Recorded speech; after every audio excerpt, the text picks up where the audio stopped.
बता चुके हैं फैक्ट, मगर दोबारा बताने की जरूरत तो नहीं है।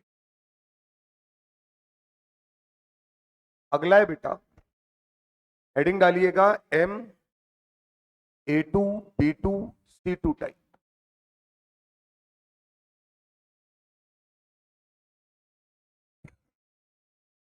M A2B2 और C2 टाइप। अब सिंपल सी बात है कि यहां पर स्मॉल ए यानी कि स्मॉल ए small B small C monodentate ligand को रिप्रेजेंट कर रहे हैं।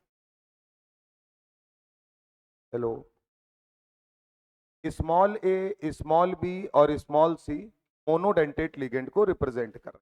यहां पहले मैंने दो बनाए हैं और वो दो इस हिसाब से बनाए हैं कि अगर मैं बात करूं तो इसे मैं कंप्लीट सिस बोल सकता हूं।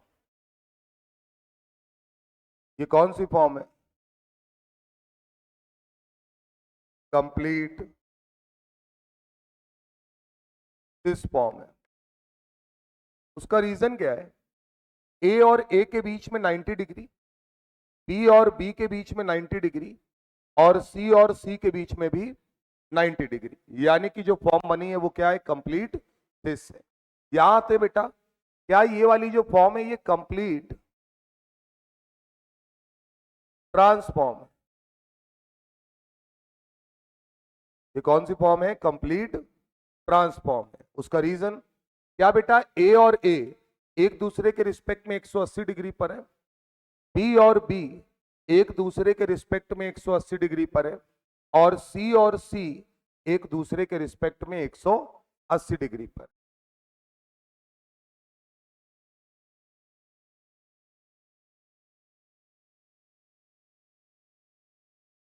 इसके बाद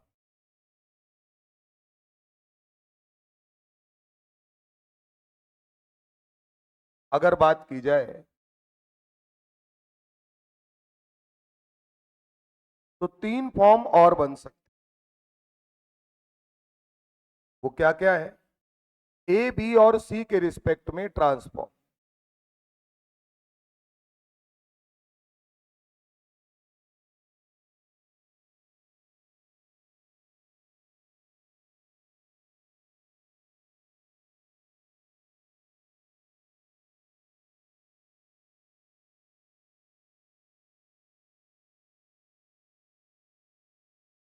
यानी अगर मैं बनाऊं तो मैं दोनों ए को एक दूसरे के अपोजिट लिख दूं, दोनों बी को एक दूसरे के अपोजिट लिख दूं और दोनों सी को भी एक दूसरे के अपोजिट लिख, यानी कि trans with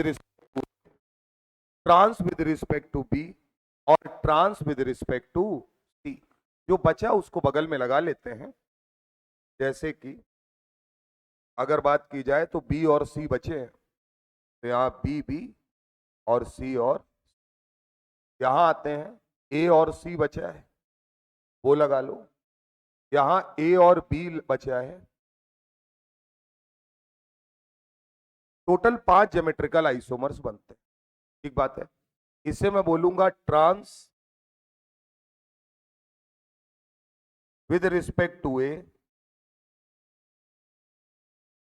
trans with respect to B और trans with respect to.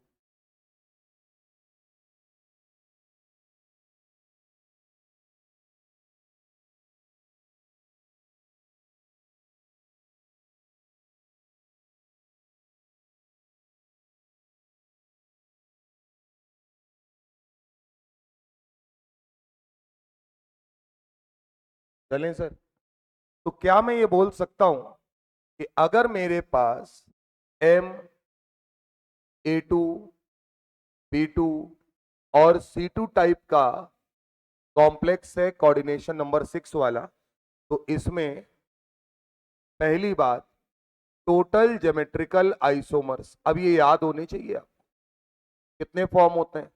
6, sorry, total geometrical isomer 5, एक सिस फॉर्म है और 4 ट्रांसफॉर्म। क्लियर है मामला। अगली कहानी, जितने भी ट्रांस आपको दिख रहे हैं, क्या मैं इन सारे ट्रांस के लिए ये बोल सकता हूं कि इनमें सिमेट्री पाई जा रही है? बोलिए। अगर आप यहां पर ये जो ऐसे देखो, दो बराबर भागों में बांटना है, अगर मैं इसे इस तरीके से काटता हूं तो क्या आपको समझ में आ रहा होगा, ए के सामने ए है, बी के सामने बी है येलो लाइन में, और सी के सामने सी है, यानी यहां पर प्लेन ऑफ सिमेट्री प्रेजेंट है। सेम कहानी यहां आते हैं, तो इसी लाइन को अगर हम बढ़ाते चले जाएं तो क्या आपको समझ में आ रहा होगा कि इन तीनों में प्लेन ऑफ सिमेट्री आराम से नजर आ रही है, दो बराबर भागों में बांट रहे हैं। इसका मतलब ये तीनों के तीनों कैसे हैं? Optically inactive. जो हम लोगों ने पढ़ा भी है कि 90% केसेस में ट्रांसफॉर्म क्या होती है? ऑप्टिकली इनएक्टिव होती है। इसके पास आते हैं, क्या हम इसे कट करें? कोई ऐसा प्लेन है जिससे अगर मैं कट करूं तो ये दो बराबर भागों में बढ़ जाए? आराम से देख लीजिए, समझ लीजिए, फिर बताइए।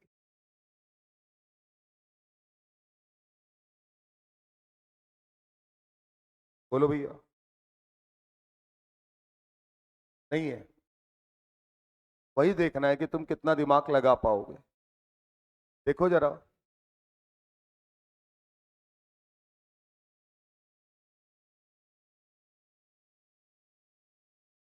अगर ऐसे कट करते तो क्या कुछ मिलता हमको? सोचो, ए के सामने सी, बी के सामने बी, ये तो बराबर हुआ, लेकिन फिर ए के सामने सी, यानी कि यहां से कोई सिमेट्री नहीं है। अगली कहानी बताओ, यानी ये बेकार हो गए। और कोई?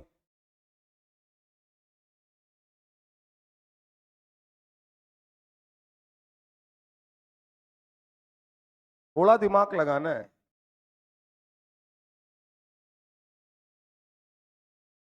ये तय है कि ये ट्रांसफॉर्म ऑप्टिकली इनएक्टिव है। अगर आंसर चाहिए तो ये ले लो, हमको बताओ कि कहां से कट करोगे और ऑप्टिकली इनएक्टिव तुमको फील होगा कि हाँ ये ऑप्टिकली इनएक्टिव है।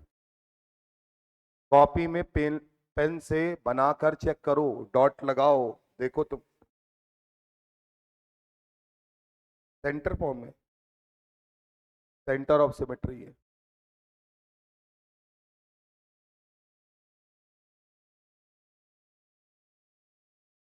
क्या हम लोगों ने एक पढ़ी है प्लेन ऑफ सिमेट्री और एक पढ़ा है सेंटर ऑफ सिमेट्री?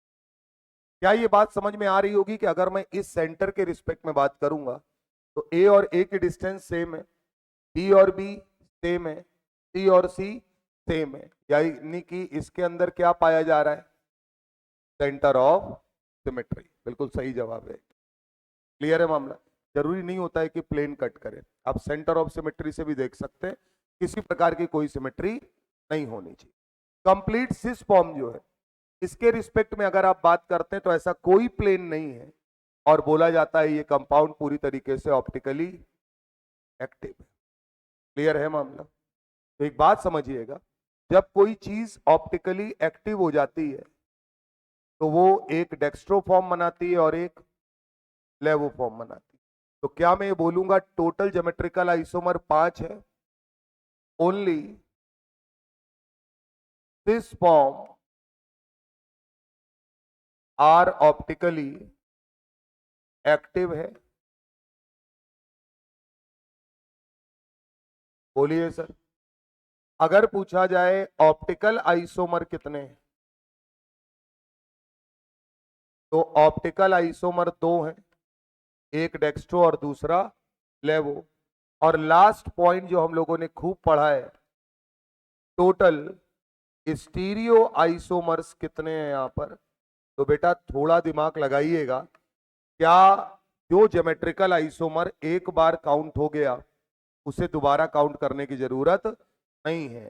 तो क्या एक दो तीन चार तक तो कोई दिक्कत नहीं, इस पांचवें को काउंट करेंगे तो कितने में काउंट करेंगे? दो में, क्योंकि सिस नहीं लेंगे, फिर लेंगे एक सिस का डेक्स्ट्रो और एक सिस का लेवो, तो चार और दो क्लियर है मामला? तो टोटल स्टीरियो आइसोमर्स कितने आएंगे? 6।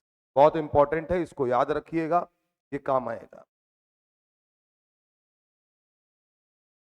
ठीक बात है ना?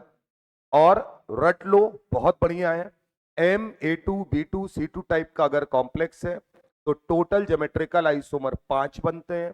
2 फॉर्म बनती है, एक कंप्लीट सिस, एक कंप्लीट ट्रांस, और 3 trans with respect to monodentate ligand A B और C। चारों ट्रांसफॉर्म ऑप्टिकली इनएक्टिव होती हैं, केवल सिस फॉर्म होगी जो ऑप्टिकली एक्टिव होगी। तो ऑप्टिकल आइसोमर कितने बनेंगे? 2 बनेंगे। बोलो बेटा, अगर कोई ऑप्टिकली एक्टिव है तो कितने फॉर्म बनेंगे? 2 बनेंगे। और अगर पूछा जाएगा टोटल स्टीरियो आइसोमर तो आंसर होगा 6। क्लियर है मामला? ये नहीं कि 5 और 2 7 कर दिए। ठीक है ना?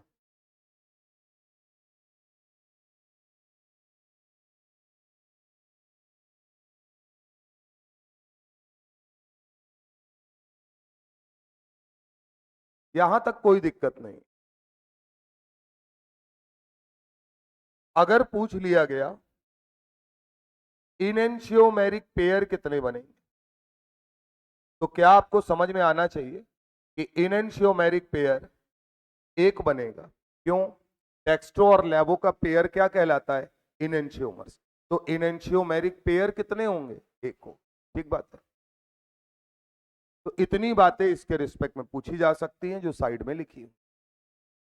अगर MA2 B2 C2 टाइप का कॉम्प्लेक्स है तो वो कॉम्प्लेक्स ज्योमेट्रिकल आइसोमेरिज्म भी शो करेगा और ऑप्टिकल भी शो करेगा। टोटल ज्योमेट्रिकल आइसोमर 5 बनेंगे, जिसमें से 4 ट्रांस और 1 सिस होगा। Cis form optically active, trans form optically inactive. तो ऑप्टिकल आइसोमर कितने? 2। तो इनेंशियोमेरिक पेयर कितना? 1। टोटल स्टीरियो आइसोमर अगर लेंगे तो जो geometrical isomer optical isomerism show करता है, ऑप्टिकली एक्टिव होता है, उसे हम स्टीरियो में काउंट नहीं करेंगे बल्कि उसके ऑप्टिकल आइसोमर काउंट करेंगे। क्लियर है मामला? अगला है सर, जैसा वहां पढ़े थे कि अगर सब अलग अलग हो जाए, यानी ABCDEF टाइप का, जैसा कि 4 वाले के लिए पढ़ा था। आइए सर बनाइएगा। MABCDEF। अब यहां एक बात तय है, सारे मोनोडेंटेट लिगेंड अगर अलग अलग हैं तो क्या ये बात कंफर्म है कि यहां कभी भी कोई प्लेन ऑफ सिमेट्री या सेंटर ऑफ सिमेट्री नहीं मिलेगी? क्लियर है मामला?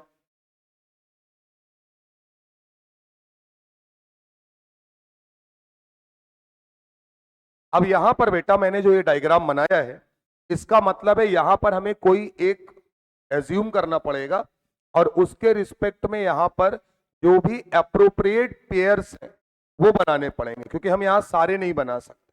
तो आप ये समझिएगा यहां क्या क्या लिया जा सकता है। तो अगर मैं इस पेयर की बात करूं तो क्या मैं ए के साथ बी ले सकता हूं? इसका मतलब बाकी जो बचा वो यहां लग जाएगा। एक बन गया ये। अगला ए के साथ सी, ए के साथ डी, ए के साथ ई और ए के साथ एफ। इंपॉर्टेंट बात यह है, हमारे पास BCDEF था, हमने एक एक ले लिया, बाकी जो बचे वो यहां लगाते गए। रिपीटिशन ना हो इसलिए ध्यान रखना है कि एक बार जिसे यहां ले चुके हैं उसे दोबारा कंसीडर नहीं करेंगे। तो क्या हम ए ले चुके हैं, अब हम ए को छोड़कर किसकी तरफ जाएंगे? बी की तरफ। क्या नहीं लेंगे इसके साथ? कभी ए नहीं लेंगे, क्योंकि अगर तुमने बी लिया और यहां ए लिया तो ये ए और बी वाला रिपीट कर जाएगा यहां पे। तो बाकी बचे देखो, तो बी के साथ सी, बी के साथ डी, बी के साथ ई और बी के साथ एफ। क्लियर है मामला? अगली कहानी, बी ले चुके हैं तो अब क्या लेंगे? सी। क्या नहीं ले सकते? ए और बी। तो इसका मतलब क्या बचा? डी, ई और एफ। क्लियर है मामला? अब सर एबीसी हो गया, क्या अब डी लेंगे? तो डी के साथ क्या नहीं लेंगे? ए बी और सी नहीं लेंगे। तो डी के साथ ई, और डी के साथ एफ। क्लियर है मामला।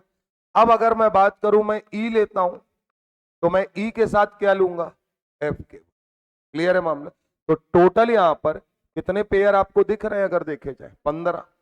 देख लो, 1 2 3 4 5, 4 9, 3 12, 2 14 और 1 15।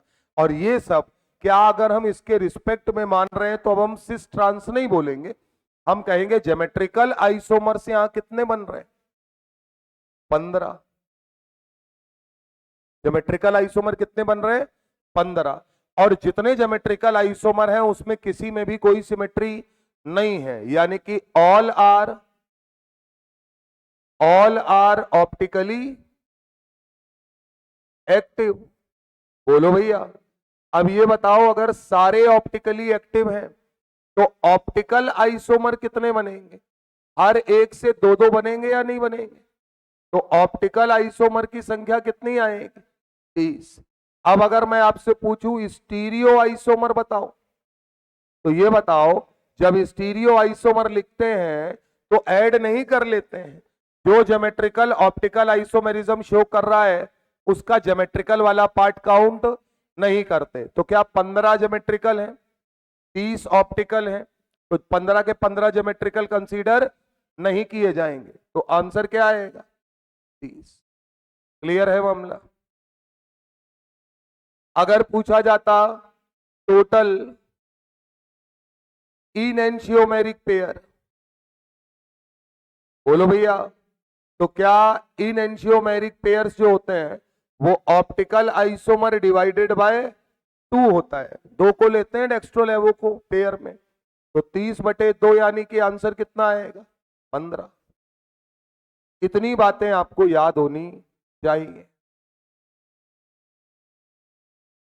और हाइपोथेटिकल है तो थोड़ा दिमाग ज्यादा लगाना पड़ेगा। तो कल को अगर लिखा है MABCDEF तो आप रट लेंगे 15 ज्योमेट्रिकल आइसोमर बनते हैं, क्योंकि 15 ही पोजीशन थी, शुरुआत में पढ़ाया है, 15 के ऊपर ज्योमेट्रिकल पॉसिबल नहीं है। सारे ज्योमेट्रिकल आइसोमर ऑप्टिकली एक्टिव होंगे क्योंकि कोई सिमेट्री का चक्कर नहीं है, तो ऑप्टिकल आइसोमर बनेंगे 30।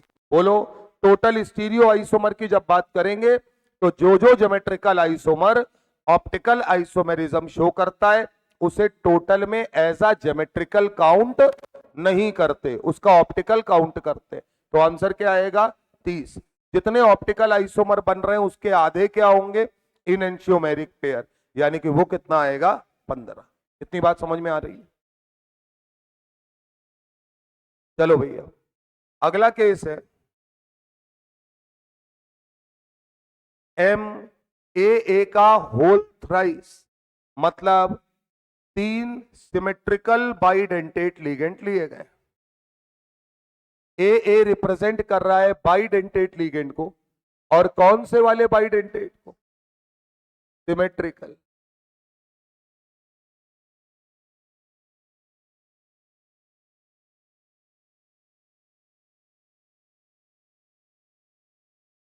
अब मुझे सिर्फ इतना बताना, ये जो मैंने बनाया है अगर मैं और करके इसको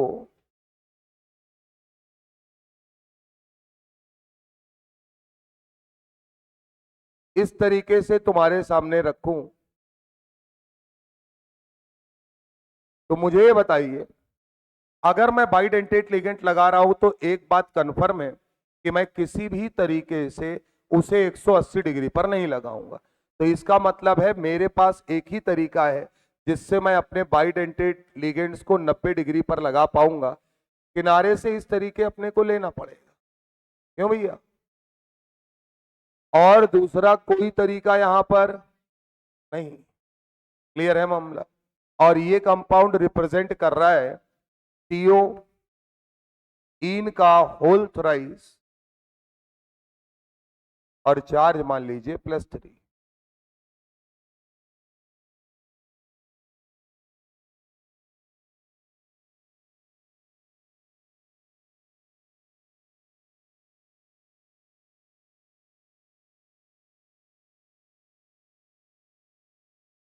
क्लियर है मामला। अब इस तरीके के कंपाउंड में एक अच्छी बात क्या है, यहां किसी भी प्रकार की कोई एलिमेंट ऑफ सिमेट्री मिलने वाली नहीं है। तो मैं अगर बोलूं तो पहला पॉइंट होगा no element of symmetry present, यानी आप इसे दो बराबर भागों में कहीं से भी काट नहीं पाएंगे। बोलिए सर। तो अगर एलिमेंट ऑफ सिमेट्री प्रेजेंट नहीं है तो मैं बोलूंगा always optically active, always optically active.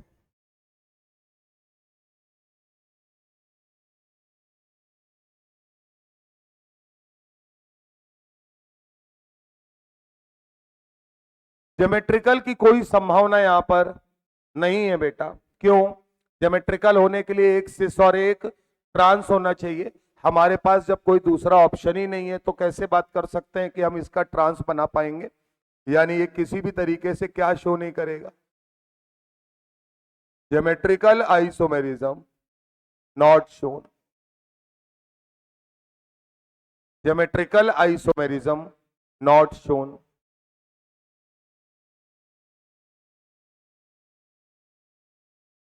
नीचे नोट करके एक बात लिख लीजिएगा, if three bidentate ligand, if three bidentate ligand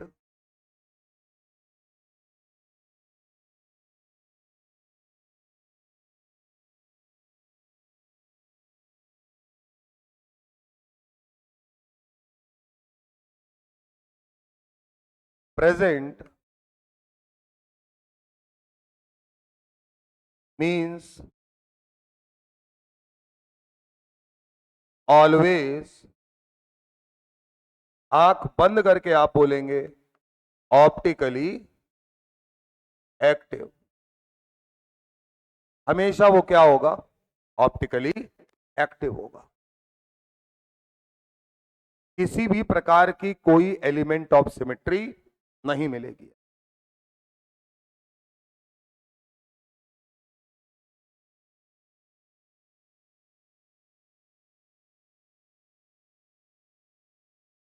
क्या करें सर, अब बंद हो गया तो बंद रहे और क्या।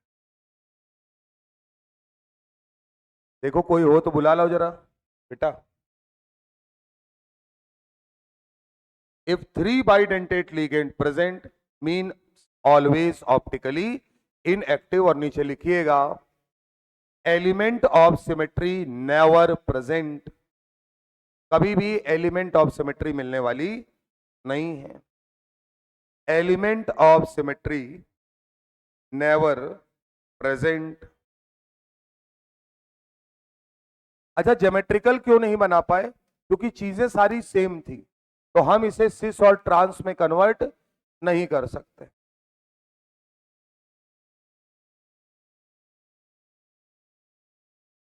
चला जाए, अगला है sir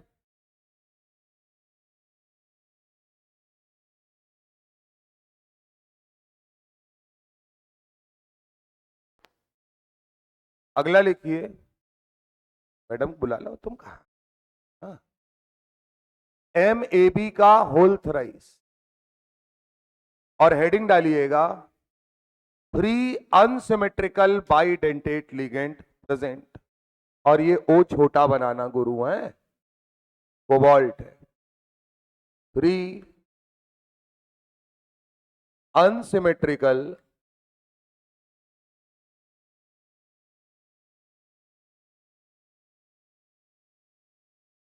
bidentate ligand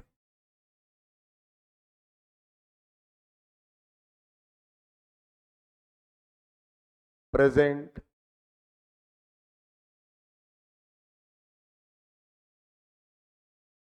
free unsymmetrical bidentate ligand present. की मेमोरी भर गई है तो इसको डिलीट करो तो रिकॉर्ड हो।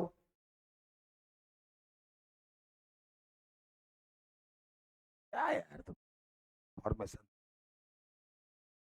चला जाए, अब एक बात हमको ये बताओ, क्या अनसिमेट्रिकल अगर है तो यहां हम सिस और ट्रांस भी बना सकते हैं? एक कौन सी बात है जिसमें हम कंफर्म है कि ये 100% ऑप्टिकली एक्टिव होगा, क्योंकि किसी भी प्रकार की कोई प्लेन ऑफ सिमेट्री मिलने वाली नहीं है सर। तो एक बात तो तय है कि ऑलवेज ऑप्टिकली एक्टिव। चाहे अब ये डिपेंड करता है कि हम इसके ज्योमेट्रिकल आइसोमर बना पाएंगे या नहीं बना पाएंगे। बनाइए दो diagram.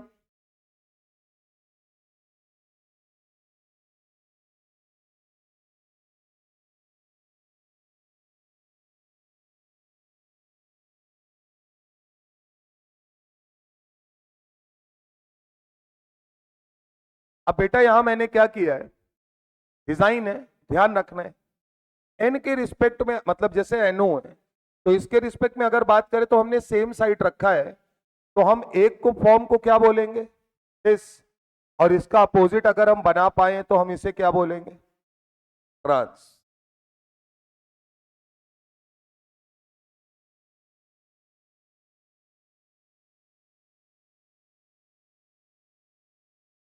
N O O N N O, ठीक है, O N N O O N, सही है, ठीक बात। अब हमको ये बताओ, ये सिस फॉर्म है और ये ट्रांस है, क्या इन दोनों में ही एलिमेंट ऑफ सिमेट्री प्रेजेंट नहीं है? तो क्या मैं ये बोल सकता हूं कि ये दोनों के दोनों, यानी बोथ आर ऑप्टिकली एक्टिव, दोनों के दोनों क्या होंगे, ऑप्टिकली एक्टिव होंगे। क्लियर है मामला? Both are optically active.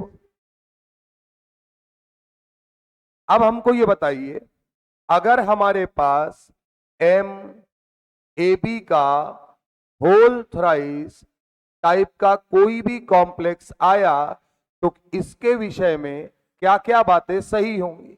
क्या मैं ये बोलूंगा कि ये ज्योमेट्रिकल आइसोमेरिज्म शो करेगा और ये ऑप्टिकल आइसोमेरिज्म शो करेगा? इसमें कोई दिक्कत वाली बात नहीं है सर।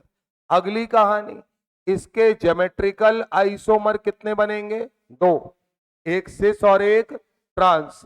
और इसके ऑप्टिकल आइसोमर कितने बनेंगे, चार।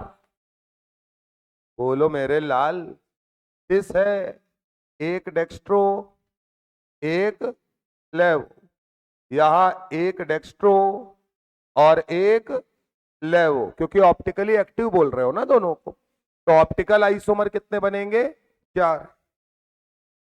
टोटल स्टीरियो आइसोमर,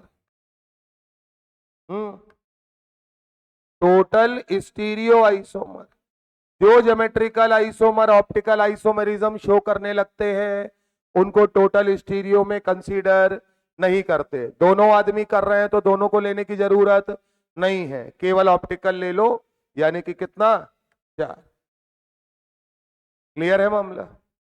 याद रखना, ऐसे समझो, इधर देखो, तुम्हें कंफ्यूजन हो, इसे क्या बोल रहे हो, सिस, इसे क्या बोल रहे हो, ट्रांस। अब ये क्या कर रहा है, ऑप्टिकल आइसोमेरिज्म, तो इसे क्या बोलोगे, सिस लेवो, सिस डेक्स्ट्रो, ट्रांस लेवो, ट्रांस डेक्स्ट्रो। तो हैं तो टोटल चार है आदमी। अब उनमें ये कहोगे कि उनकी दो दो फॉर्म है, जो सिस और ट्रांस है, वो सॉरी डेक्स्ट्रो और लेवो है, लेकिन उनमें भी क्या किया जाएगा, एक का सिस का है और एक ट्रांस का है, तो टोटल कितना आएगा आंसर, 4 ही आएगा। तो अगर बाइडेंटेट लिगेंड लगा है तो रट के रखना है, हमेशा ऑप्टिकली एक्टिव होगा। अगर सिमेट्रिकल बाइडेंटेट लिगेंड है तो ज्योमेट्रिकल आइसोमेरिज्म शो नहीं करेगा, ऑप्टिकल शो करेगा, यानी अकेला होगा तो ऑप्टिकल आइसोमर दो आएंगे। अगर अनसिमेट्रिकल बाइडेंटेट लिगेंड लगा है तो ऑप्टिकल आइसोमेरिज्म तो शो ही करेगा, हम ज्योमेट्रिकल आइसोमर बना सकते हैं, एक सिस और एक ट्रांस, दोनों ही ऑप्टिकली एक्टिव होंगे, तो टोटल ऑप्टिकल आइसोमर चार आएंगे, ज्योमेट्रिकल आइसोमर दो होंगे, टोटल स्टीरियो आइसोमर चार है। ठीक, एक सवाल इस पर आना ही आना है अच्छा ये कठिन क्यों है? जब भी कोऑर्डिनेशन नंबर 6 होगा तो क्या ज्योमेट्री ढूंढने जाना पड़ेगा क्या? नहीं, ऑक्टाहेड्रल है। लेकिन जब कोऑर्डिनेशन नंबर 4 होता है तो देखना पड़ता है टेट्राहेड्रल है कि स्क्वायर प्लेनर है। तो इसलिए यहां इनके थोड़े से मामले गड़बड़ है, इनको रटना पड़ेगा आपको अच्छे। अगला है सर, एम ए का होल ट्वाइस B2, मतलब दो सिमेट्रिकल बाइडेंटेट लिगेंड लगे हैं और दो सिमेट्रिकल मोनोडेंटेट लिगेंड लगे। एम ए का होल ट्वाइस B2, जिसको मैंने एग्जाम्पल के रूप में रिप्रेजेंट कराया है COEN का होल ट्वाइस Cl2 से।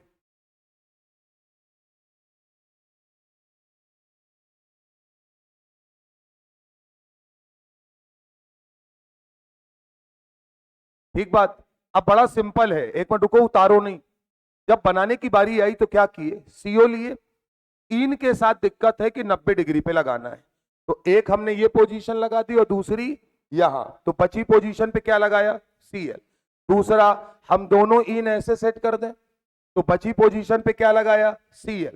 अब अगर मैं बात करूं तो क्या ये Cl के रिस्पेक्ट में सिस फॉर्म होगी, ये Cl के रिस्पेक्ट में ट्रांसफॉर्म होगी, बोलो भैया। अब अगर बात की जाए तो सिस फॉर्म में किसी भी प्रकार की कोई प्लेन ऑफ सिमेट्री नजर नहीं आ रही है, यानी यहां पर कोई भी, अगर मैं बात करूं तो एलिमेंट ऑफ सिमेट्री बोलना ज्यादा सही शब्द है, element of symmetry not present. इसका मतलब ये ऑप्टिकली एक्टिव होगा। अगर ये ऑप्टिकली एक्टिव होगा तो इसका एक भाई डेक्स्ट्रो और एक भाई लेवो होगा। क्लियर है मामला?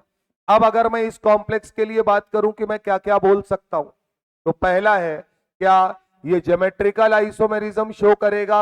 हाँ करेगा। ये ऑप्टिकल आइसोमेरिज्म शो करेगा? हाँ करेगा। इसकी कौन सी फॉर्म होगी जो ऑप्टिकल आइसोमेरिज्म शो कर रही होगी? This form. ट्रांसफॉर्म क्यों नहीं शो कर रही है? क्या ट्रांसफॉर्म अगर आप देखें तो आपको नजर आ रहा होगा, अगर आप इसे कट करें तो ये दो बराबर भागों में बट जा रहा है। क्लियर है मामला? इसका मतलब एलिमेंट ऑफ सिमेट्री है, इसलिए वो ऑप्टिकली इनएक्टिव है। क्लियर है मामला? अगर इसी में अब आंसर बताओ पहले, ज्योमेट्रिकल आइसोमर कितने बनेंगे? दो। ऑप्टिकल आइसोमर कितने बनेंगे? दो। बोलो मेरे लाल, दो। टोटल स्टीरियो आइसोमर, सोच समझ के जवाब देना। जो geometrical isomer optical isomerism show करने लगता है उसे ज्योमेट्रिकल के रूप में काउंट नहीं करते। क्लियर मामला है? तो भाई ये नहीं कर रहा है, एक ले लिया। ये कर रहा है, बोले इसका ज्योमेट्रिकल मत लो, केवल ऑप्टिकल लो। तो 1+2 कितना आंसर आएगा बेटा? 3। क्लियर है मामला?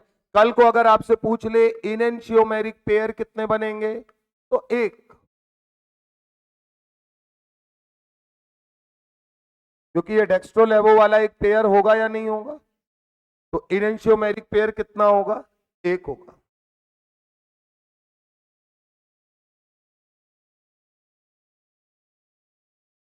थोड़ा दिमाग लगा के करोगे तो करते चले जाओगे। बस याद रखना है क्या, अपने को सिस ट्रांस नहीं बनाना है, हमको ध्यान रखना है क्या कि हमारा बाइडेंटेट लिगेंड 90 डिग्री पे होना चाहिए। ठीक बात है ना? और वो दो ही पोजीशंस हैं जिन पे हम रख सकते हैं। उसके बाद बची हुई चीजों को लगा लेते हैं। अगर वो सेम साइड दिखता है तो सिस और अपोजिट दिखता है तो ट्रांस।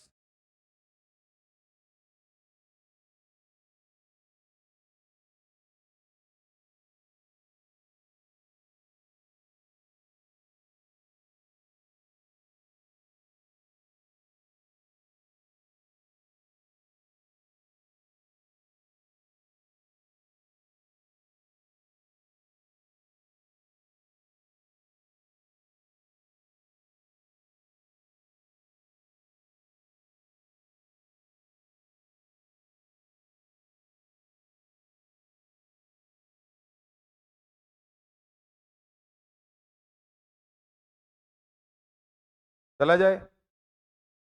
चलिए सर, अगला है, और रिजल्ट आपके सामने लिखा है, MAA का होल ट्वाइस BC, यानी दोनों मोनोडेंटेट लिगेंड मैंने अलग अलग लगा दिए हैं। अभी भी बोल रहे हैं कि कितने ज्योमेट्रिकल आइसोमर बनेंगे, तो इनेंशियोमेरिक पेयर कितना बनेगा, एक, और ये कंपाउंड अभी भी क्या होगा, ऑप्टिकली एक्टिव होगा। बोलो भैया। और ऑप्टिकली एक्टिव में भी इसकी कौन सी फॉर्म होगी, दिस फॉर्म।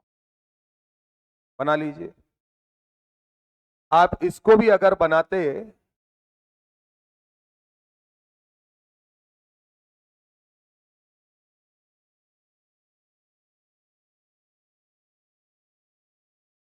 तो कहानी समझिएगा। M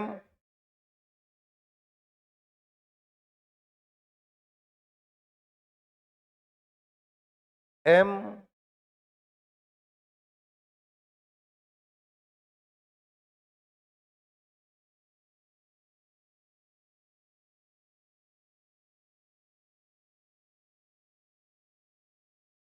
अब ये बताओ, बाइडेंटेट लिगेंड दो लगाने, वही कहानी, 90 डिग्री पर लगाना है, एक तरीका ये है और एक तरीका ये है। यहां पे दो 90 डिग्री पर लगाने हैं, ये पैटर्न रिपीट ना हो तो इधर लगा देते हैं। बोलो भैया। बी और सी जो बचा, यहां बी और यहां सी, यहां है, यहां बी और यहां सी। सुनते जाना। अब सर, यहां पर सिस और ट्रांस ए के रिस्पेक्ट में नहीं बता सकते, बी और सी के रिस्पेक्ट में बता सकते, तो मैं बोलूंगा with respect to B and C, जो आंसर दिया गया है, बी और सी के रिस्पेक्ट में ये फॉर्म कौन सी है, सिस, और ये वाली फॉर्म कौन सी है, ट्रांस। बोलो भैया। और सिस फॉर्म की अगर मैं बात करूं, तो क्या ये फॉर्म ऑप्टिकली एक्टिव फॉर्म होगी, बिल्कुल होगी। यहां किसी प्रकार का कोई आपको एलिमेंट ऑफ सिमेट्री नजर नहीं आएगा, जब आप काटेंगे तो बराबरी से आपको दो तरफ दिखने वाला नहीं है सर। तो इसका मतलब है कि यहां पर एक डेक्स्ट्रो बनेगा और दूसरा लेवो बनेगा। ट्रांस की बात करें, इधर देखो, ट्रांस में अगर आप कट करें तो जहां आप आरी चलाते हैं, अगर आपने उनको काटा तो वो भी दो बराबर भागों में कट जाते हैं। बोलो भैया। तो यहां कोई ये नहीं कहेगा कि बी और सी लिखा है, आधा बी इधर और आधा बी इधर, आधा सी इधर और आधा सी इधर, आधा एम इधर और आधा एम इधर। ए तो पहले ही सिमेट्रिकल था, यानी कि यहां पर आपको एलिमेंट ऑफ सिमेट्री मिल रही है, एलिमेंट ऑफ सिमेट्री यहां पर आपको मिल रही है। तो सारे रिजल्ट वही पुराने वाले ही चलेंगे, एलिमेंट ऑफ सिमेट्री प्रेजेंट, यानी ऑप्टिकली इनएक्टिव, जो कि हर ट्रांसफॉर्म के साथ हो रहा है नॉर्मली। तो यहां भी आंसर बिल्कुल वही है जो MAA का होल ट्वाइस B2 के साथ थे। बस याद रखना है बी और सी के रिस्पेक्ट में आप बात कर, ए के रिस्पेक्ट में आप कभी भी सिस और ट्रांस नहीं बोल सकते, सेम के रिस्पेक्ट में कैसे बोल पाओ। तो जो कंफ्यूजन है वो ये है सर, इसे ध्यान रखना है।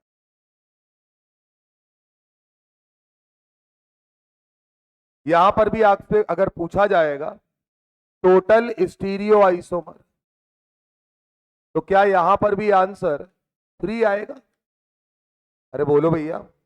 ये एक अकेला लेंगे और ये दो लेंगे, तो दो और एक,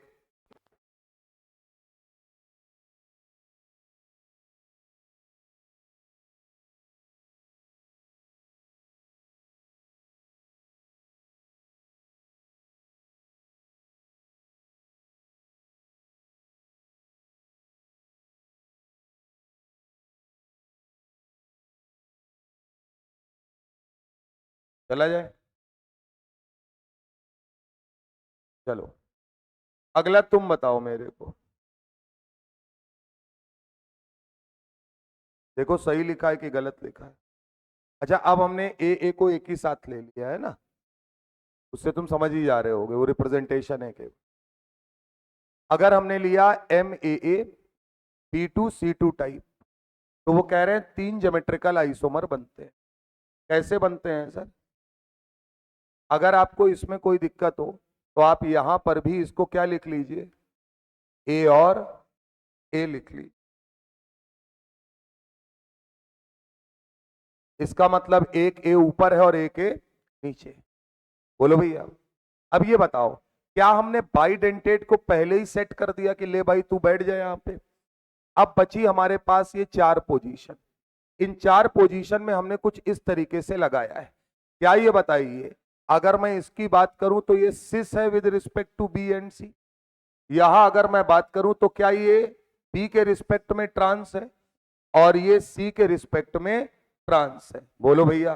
तो क्या मैं ये बोल सकता हूं ये ट्रांस है with respect to C, trans with respect to B, और ये वाली फॉर्म कौन सी है? दिस फॉर्म है। बनाइए तीनों।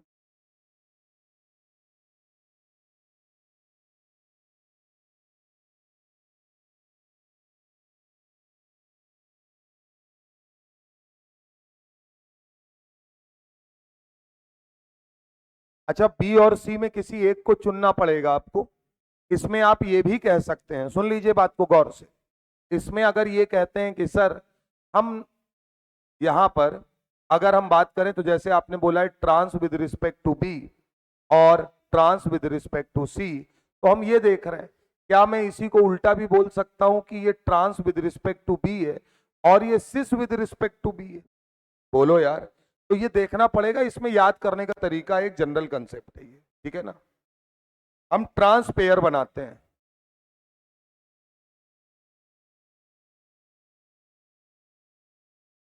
अब ये बताइए, यहां पर ये जो दोनों ट्रांस बने हैं, अगर हम इनके रिस्पेक्ट में बात करें तो क्या आपको यहां एलिमेंट ऑफ सिमेट्री नजर आती है?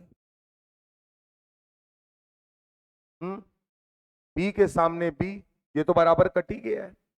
बी के सामने, अब समझ में आ रहा है क्यों ट्रांस बोल रहे हैं? यहां ये सी के सामने सी और बी के सामने बी, व्हाइट लाइन से डिस्टेंस बराबर होना चाहिए सेम एटम या सेम ग्रुप का, ठीक है।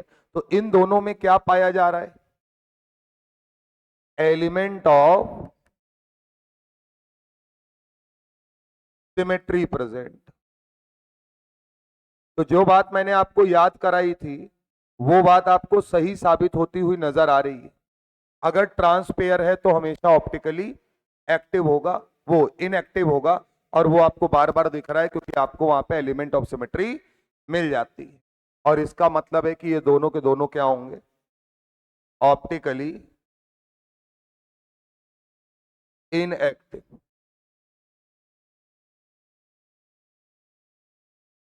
इनकी बात करो, क्या देखो यहां कोई ऐसा प्लेन है जिससे अगर हम काटे तो ये दो बराबर भागों में बढ़ जाए?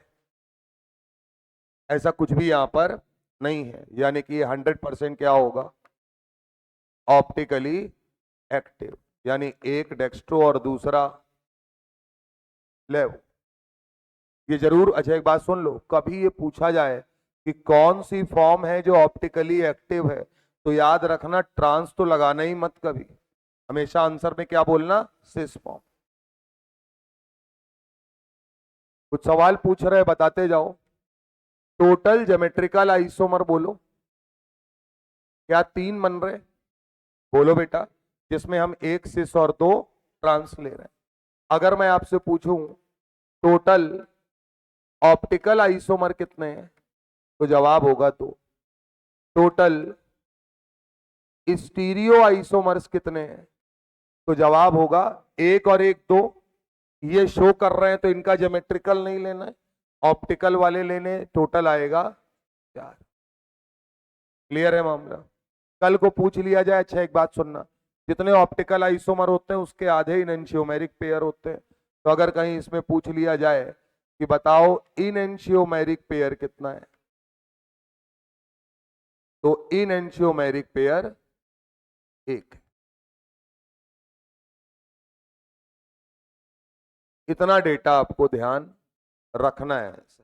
ये बार बार आपके सामने आएगा और इतना याद रखोगे तो आपका काम आराम से चलेगा।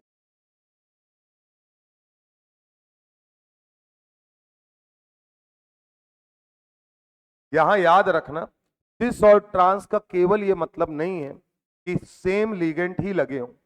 विद रिस्पेक्ट टू भी हम मान सकते हैं, अगर सब डिफरेंट होगा तो फिर मजबूरी में कुछ ना कुछ मानना पड़ेगा। यार चला जाए। अब एक लास्ट वाला है, देखिए जरा, क्या इसमें भी मैंने पेयर्स लिए हैं जो पीछे लिए थे, MAA BCDE। तो जाहिर सी बात है कि अगर मैंने MAA BCD टाइप लिया है तो मोनोडेंटेट लिगेंड्स में से कोई भी सेम यहां पर नहीं है। तो किया क्या गया कि ये M है,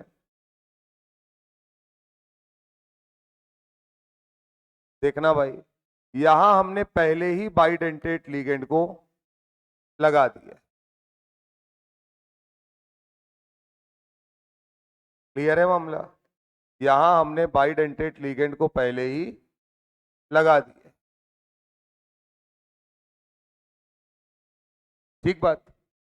अब बाइडेंटेट को अगर लगाया है तो यहां पर अगर हम बात करेंगे तो क्या हम यहां पर एक कंसीडर करते हैं बी और यहां उसके रिस्पेक्ट में लेते जाते हैं? तो अगर हमने बी लिया है तो हम क्या क्या पेयर लेंगे?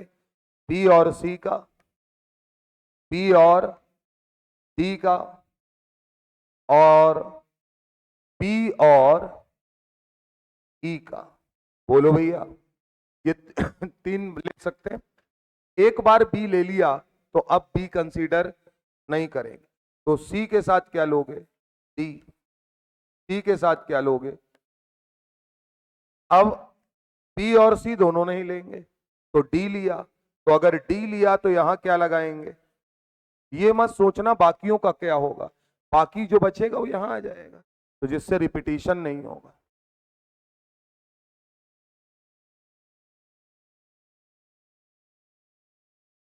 अब यहां सिस और ट्रांस नहीं बोलते, क्या ये जो पेयर लगा रहे हैं ये हम ज्योमेट्रिकल आइसोमर बना रहे हैं? तो यहां पर टोटल ज्योमेट्रिकल आइसोमर्स कितने होंगे? 6।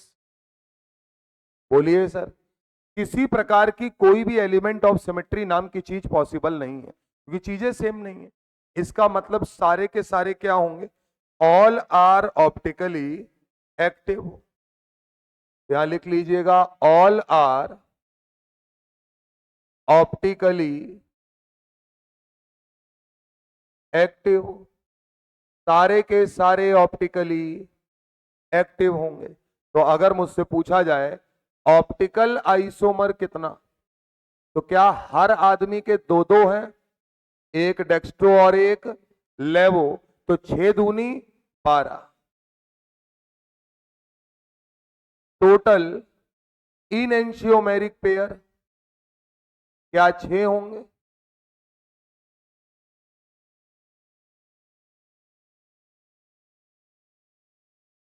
टोटल स्टीरियो आइसोमर्स क्या बेटा? टोटल स्टीरियो आइसोमर में अब आप ये 6 ज्योमेट्रिकल नहीं लोगे क्योंकि ये सब ऑप्टिकल शो कर रहे हैं, तो इनके ऑप्टिकल वाले ले लिए जाएंगे, यानी आंसर आएगा।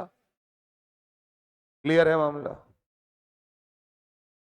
एक बार कोऑर्डिनेशन नंबर 4 और कोऑर्डिनेशन नंबर 6 दोनों को बढ़िया से रिवाइज कर डालिए। सारा एक बार देख लीजिए, एक सिंगल सवाल लगवा देंगे तो सारी बातें समझ में आ जाएंगी।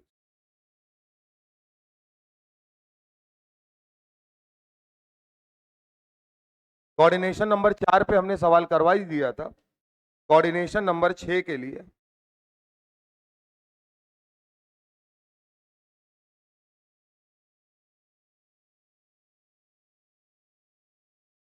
चलिए सर, क्वेश्चन नोट करिए और बताइएगा कि ज्योमेट्रिकल शो कर रहा है कि नहीं कर रहा है, ऑप्टिकल शो कर रहा है कि नहीं कर रहा है,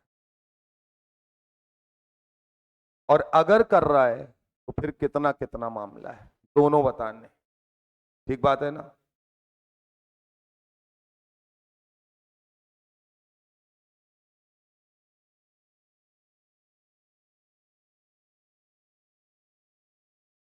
और ये आपके लिए याद करने में मदद करेगा, ठीक है ना।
चला जाए।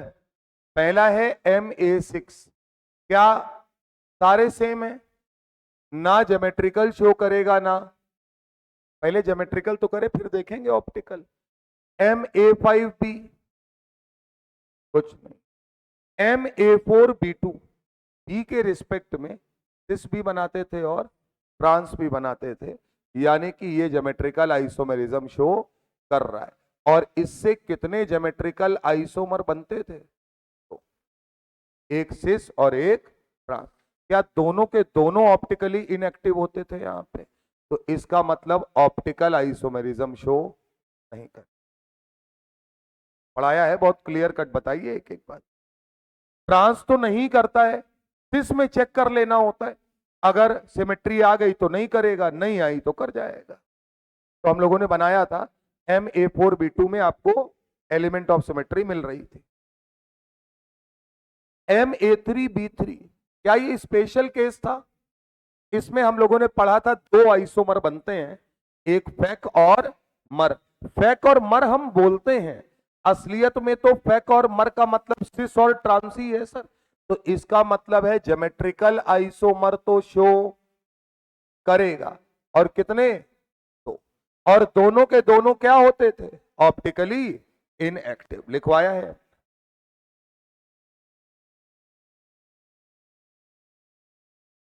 MA2B2C2 कॉपी पलटना नहीं गुरु, इधर देखो। MA2B2C2 में ज्योमेट्रिकल आइसोमेरिज्म शो करता है और ज्योमेट्रिकल आइसोमर 5 बनते हैं। बोलिए मेरे लाल, क्या क्या था? Complete cis, trans with respect A, trans with respect to B, trans with respect to C और कंप्लीट ट्रांस। 4 ट्रांस और एक सिस। चारों ट्रांस ऑप्टिकली इनएक्टिव, लेकिन सिस फॉर्म ऑप्टिकली एक्टिव। तो इसका मतलब है कि ये ऑप्टिकली एक्टिव तो है, कल को पूछ लिया जाए इसकी कौन सी फॉर्म, तो याद रखना है सिस।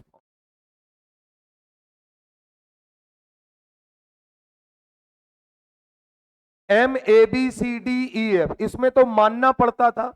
याद रखना है ज्योमेट्रिकल भी शो करता है और ऑप्टिकल भी। ज्योमेट्रिकल आइसोमर कितने बने थे? 15। ऑप्टिकल आइसोमर कितने बने थे? 30। बोलो भैया।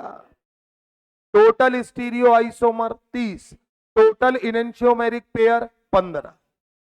मतलब याद होगा फटाक से निकाल ले जाओगे। समझा तुम्हें इसलिए रहे हैं, बात समझो। हम चाहे तो जल्दी कराने के लिए रटा दें तुमको कि ये होता है, लेकिन फिर वो मन में एक बात रह जाती है कि यार कैसे तुमने बोल दिया कि इतना ही होता है। मान लो कहीं अब तुम्हें इतना पता है, तुम बना के देख लोगे और अगर भूल गए तो समझ में आएगा कि हाँ यार इस तरीके से हम लोगों ने बनाया था वहां। तो जरूरी नहीं कि पेपर तक रटा रहे, अगर कुछ ध्यान रहेगा तो ठीक है, बाकी आप बना के चेक कर लीजिए, उसमें कोई समस्या नहीं।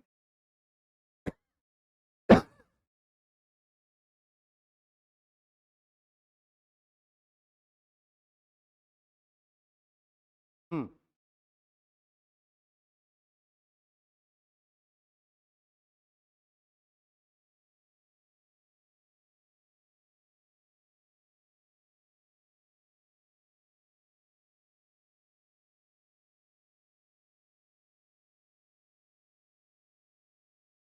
एक बात सुनो, इधर देखो, बाइडेंटेट लिगेंड लगा है और 3 लगे हैं, तो 100% ऑप्टिकल आइसोमेरिज्म शो करेगा ही करेगा। क्या पढ़ाया है मैंने आपको?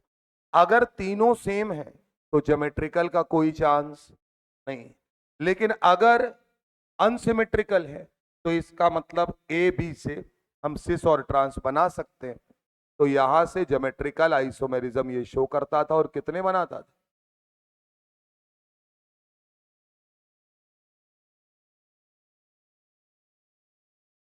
ज्योमेट्रिकल आइसोमेरिज्म शो करता था और कितने बनाता था? 2। और सुनो, दोनों के दोनों ज्योमेट्रिकल आइसोमर क्या ऑप्टिकली एक्टिव होते थे? कोई प्लेन ऑफ सिमेट्री नहीं होती थी। तो कल को अगर कोई पूछ ले कि ऑप्टिकल आइसोमर कितने, तो 4। यहां समझ में आ ही रहा होगा कितना होगा, एक स्ट्रक्चर है तो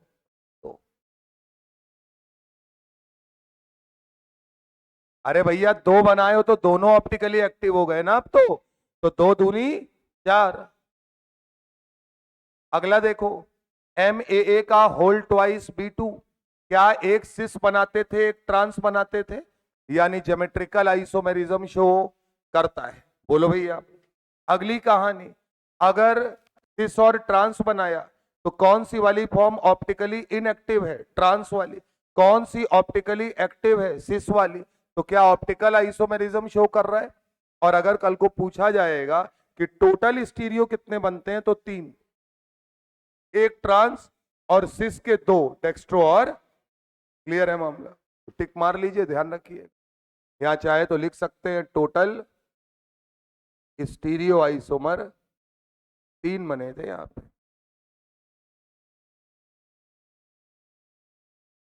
अच्छा आप सुनो, जैसे कुछ नहीं लिखाया गया, MAAB4, थोड़ा सा कॉमन सेंस भी होता है। ये बताओ,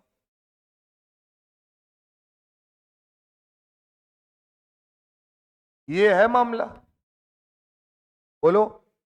बाइडेंटेट लिगेंड लगा है तो एक जगह लगा के फिट कर दो इसको। अब बचे बी, तो बी जब तुम लगाओगे तो सारे बी तो एक ही तरफ आ जाएंगे, इसमें कहेगा सिस और कहेगा ट्रांस, तो हर बार यही करोगे, मतलब कोई मिलने वाला नहीं है। दूसरी बात, इसमें पूछा जाए कि एलिमेंट ऑफ सिमेट्री है, बोले जबरदस्त है, 20 से काट दो दोनों तरफ बराबर बराबर, यानी कि ना ज्योमेट्रिकल शो करेगा और ना ही ऑप्टिकल। क्लियर है मामला? अगला वाला बताओ, MAAB2C2, क्या यहां पे हम लोगों ने ए के रिस्पेक्ट में एक जगह फिट कर दिया था और बी और सी को लगाया था? बोलो भैया, यहां पर कितनी फॉर्म बनी थी? 3, एक सिस और 2 ट्रांस। इसका मतलब ज्योमेट्रिकल आइसोमेरिज्म शो कर रहा है। ऑप्टिकल आइसोमेरिज्म शो करता है या नहीं करता है? कौन सी फॉर्म करती है? Cis form.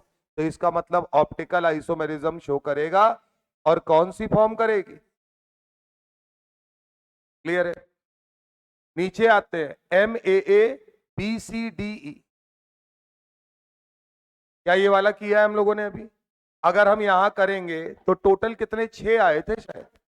बोलो यार, तो ज्योमेट्रिकल आइसोमर कितने? 6, और सारे के सारे ऑप्टिकल आइसोमेरिज्म शो कर रहे थे, तो 6 दूनी 12। तो अगर कोई पूछेगा तो बता सकते, क्योंकि ये विद रिस्पेक्ट टू वाला खेल था।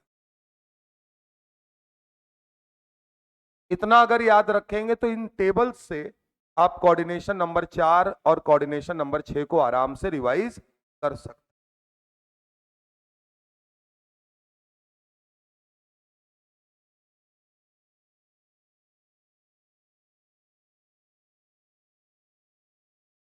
चला जाए, तो मेन पार्ट हमने आपको इसका पढ़ा दिया, जो सबसे कठिन है स्टीरियो आइसोमेरिज्म। अब अगला आता है स्ट्रक्चरल आइसोमेरिज्म। हटाएं इसको, अगला हेडिंग डालिए, स्ट्रक्चरल आइसोमेरिज्म।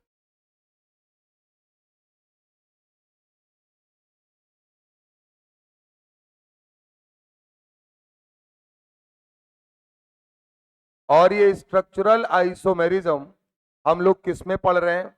कोऑर्डिनेशन कंपाउंड्स के। स्ट्रक्चरल आइसोमेरिज्म में बड़ी सिंपल सी कहानी थी, हम लोगों ने पढ़ रखा है।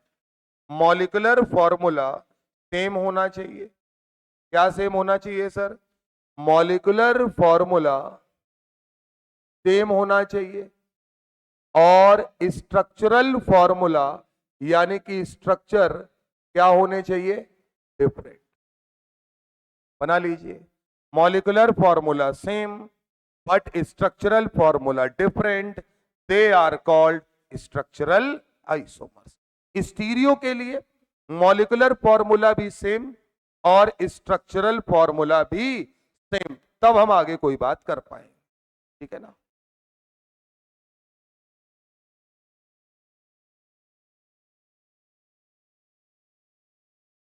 पहला है लिंकेज आइसोमेरिज्म।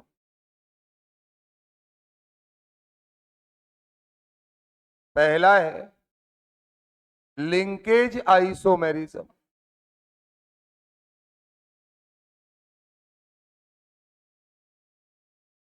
क्या कहानी है सुनना। अगर मैं बोल रहा हूं लिंकेज आइसोमेरिज्म, तो लिंक करने की वजह से स्ट्रक्चर चेंज हो जाए।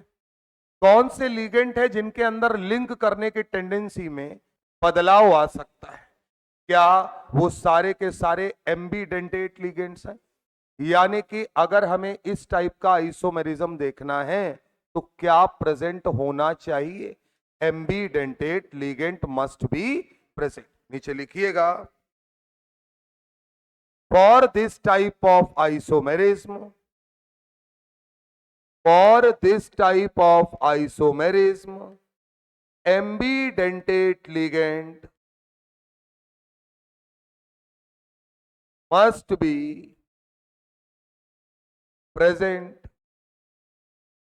अच्छा, मैं यहां ये मानकर चल रहा हूं कि आप इतने समझदार हैं कि आप किसी भी प्रकार का कोई भी स्ट्रक्चरल आइसोमेरिज्म अगर देख रहे हैं तो आप ये पहले ही देख लेते होंगे कि उन दो कंपाउंड के मॉलिक्यूलर फॉर्मूले सेम होने चाहिए। बोलो सर। और उनके स्ट्रक्चर में डिफरेंस होना चाहिए। एम्बीडेंटेट में कौन कौन से धुरंधर है जिनको हम जानते हैं? एक धुरंधर है Cn माइनस, एक धुरंधर है SCN माइनस। बोलो मेरे लाल। NO2 minus. ये लोग जब भी हमें दिखेंगे, क्या ये एम्बीडेंटेट लिगेंड का काम कर रहे होंगे? वहां पे बना लो।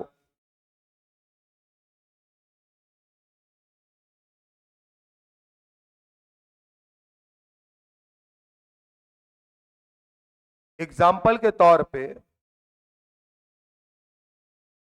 अगर मैं तुम्हारे सामने दो कॉम्प्लेक्स लिखूं, पहला है CO NH3 का होल 5 NO2, बाहर लिखा है Cl2। दूसरा कॉम्प्लेक्स है सर CO NH3 का होल 5 ONO Cl2। ठीक बात। ये कॉम्प्लेक्स A है और ये कॉम्प्लेक्स B है। A और B के बीच में रिलेशन देखना है। क्या ये बताइए, A और B के रिस्पेक्ट में अगर मैं बात करूं तो इन दोनों में कौन सी चीज है जो सेम दिख रही है? मॉलिक्यूलर फॉर्मूला सेम है। जो मामला इधर है वही मामला इधर है। अब क्या एक बात बताइए, जब भी NO2 लिखा हुआ है, क्या लिखा हुआ है? NO2, तो इसका मतलब है कि हम यहां पर किससे लिंकेज मान रहे हैं? N से। यही है क्लियर मामला। और जब इसी को ONO लिखा हुआ है तो इसका मतलब है कि हम लिंकेज किससे मान रहे हैं? O से। मैं यहां पर माइनस साइन लगा देता हूं जिससे दिक्कत नहीं रहेगी, क्योंकि NO2 माइनस की फॉर्म में। ठीक बात है सर। तो ये बताइए, क्या यहाँ एम्बीडेंटेट लिगेंड लगा हुआ है, जिसकी वजह से मैं बोलूंगा कि केवल क्या चेंज हो रहा है? एम्बी लिगेंड के लिंक करने की टेंडेंसी चेंज हो रही है। पहले N से कर रहा था और अब O से कर। क्लियर है बात? तो यहां पर क्या याद है, इसको नाइट्रो बोलते हैं। अरे इसका जब नाम लिखेंगे तो क्या लिखेंगे? और इनका नाम जब लिखेंगे तो क्या लिखेंगे? नाइट्राइटो। देखो तुम्हें कितना याद है। या नाइट्राइटो के टर्म में दोनों को लिखना है तो नाइट्राइटो एन और नाइट्राइटो ओ। क्लियर है मामला? तो मैं बोल सकता हूं कि ए और बी एक दूसरे के क्या है? Linkage isomers. अब सुनिए सर, ये सवाल दो प्रकार से आता है। पहला, आपको कॉम्प्लेक्स दिया होगा, पूछा जाएगा कि उनके बीच में कौन सा आइसोमेरिज्म। अगर दोनों में एम्बीडेंटेट लिगेंड लगा है और उसके लोन पर डोनेट करने का जो डोनर एटम है वो चेंज हो रहा है, तो मतलब लिंकेज आइसोमेरिज्म शो कर रहा है। अगर सवाल पूछा गया लिंकेज आइसोमेरिज्म शो कौन कौन करेगा, तो 4 एग्जाम्पल में अब तो एक ही एक आदमी दिया होगा। अब आप क्या ढूंढेंगे? जिसके अंदर एम्बीडेंटेट लिगेंड प्रेजेंट। क्लियर है मामला? नीचे लिखिएगा, for showing linkage isomerism, for showing linkage isomerism, ambidentate ligand must be present. Ambidentate ligand must be present.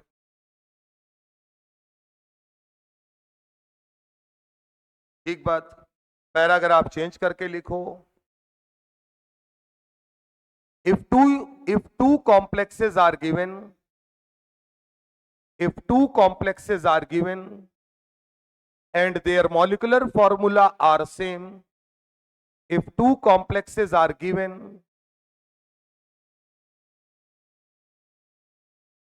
and molecular formula are same,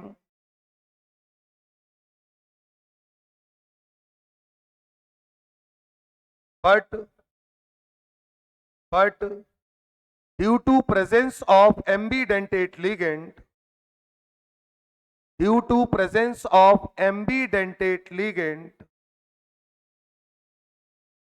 donor atom of ambidentate ligand are different. Donor atom of ambidentate ligand are different in both complexes, so they are called linkage isomers of each other. So they are called linkage isomers of each and other. वो एक दूसरे के क्या कहलाएंगे? Linkage isomer. मामला समझ में आया? सवाल दो तरीके से, कौन कौन लिंकेज आइसोमेरिज्म शो करेगा, कौन शो नहीं करेगा। तो एम्बिडेंटेट लिगेंड जिसमें होगा वो करेगा। अगर दो कॉम्प्लेक्स दिए और बोला कि बताओ इसमें किस प्रकार का आइसोमेरिज्म है, तो फिर हम देखेंगे कि लिंकेज आइसोमेरिज्म शो करने के लिए एम्बिडेंटेट लिगेंड होना भी चाहिए और एक जगह NO2 लिखा हो तो दूसरी जगह ONO, दोनों में साला NO2 लिखा है, इसका मतलब वो लिंकेज आइसोमर नहीं है। क्लियर है मामला? तो डोनर एटम चेंज होता हुआ नजर आना चाहिए। क्या बात पकड़ में आती है? अगला है, हटाया जाए, अगला है आयनाइजेशन आइसोमेरिज्म। वायु का क्लास है क्या आज? है? छुट्टियां हो गई होंगी अब तो। फिर क्या, जाना होगा तुम लोगों को ना, गाड़ी तुम्हारे बुला रही होगी। तुम बहुत साथी रहा। कल क्लास रखनी कि नहीं रखनी ये बताओ। कितने लोग आज निकल जाओगे? सच सच बताना हमको, कितने लोग आज जा रहे हैं? कल जा रहे हैं अर्ली मॉर्निंग। कितने लोग कल 12 बजे तक चले जाएंगे? 2 लोग। तुम लोग नहीं जा रहे होगे? जा ही नहीं रहे हो? नहीं जा रहे हो क्यों?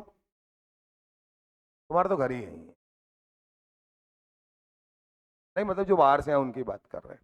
तो कल क्लास रख देंगे, हम लाइव कर देंगे, क्या दिक्कत है? अरे रिकॉर्ड करा देंगे, ट्रेन ट्रेन रहना, आराम घर पहुंच के काम कर लेना। अगला लिखो आयनाइजेशन आइसोमेरिज्म। देखिए same molecular formula,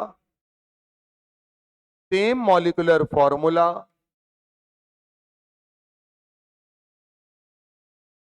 but different ions, but different ions in aqueous solution। यानी जब पानी में डालें तो उनके आयन क्या हो, different, but different ion in aqueous solution. Aqueous solution में आयन डिफर करते हुए दिखे तो ऐसे कॉम्प्लेक्सेस को हम क्या बोलते हैं, वो आयनाइजेशन आइसोमेरिज्म जो कर रहे हो। नीचे लिखिएगा, नीचे लिखिएगा ब्रैकेट में, दिखने वाले आयन, दिखने वाले आयन अलग अलग होने चाहिए, अलग अलग होने चाहिए for comparison of complex, for comparison of complex. जब हम कॉम्प्लेक्स को कंपेयर कर रहे हों तो दिखने वाले आयन अलग अलग दिखने चाहिए। जैसे देखो बेटा, एग्जाम्पल के तौर पे अगर मैं लिखूं Pt H2O का होल 4, H2O का होल 4 Cl2, पहले एग्जाम्पल सारे बना लो और यहां बाहर लिखा है Br2। दूसरा कॉम्प्लेक्स है Pt H2O का होल 4 Br2, ब्रैकेट के बाहर लिखा है Cl2, ठीक बात। और Pt H2O का होल 4, अंदर है BrCl और बाहर भी है Br, और ये कॉम्प्लेक्स A है, ये B है और ये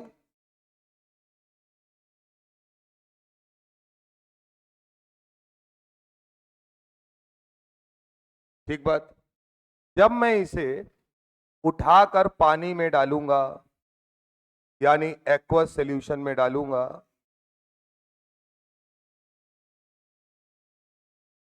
ठीक बात, तो क्या मुझे कुछ नजारा ये दिखेगा,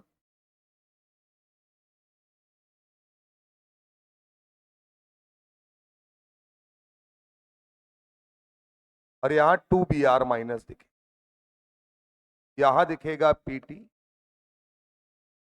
H2O का होल 4 Br2, ब्रैकेट के ऊपर +2 और 2Cl माइनस, यहां Pt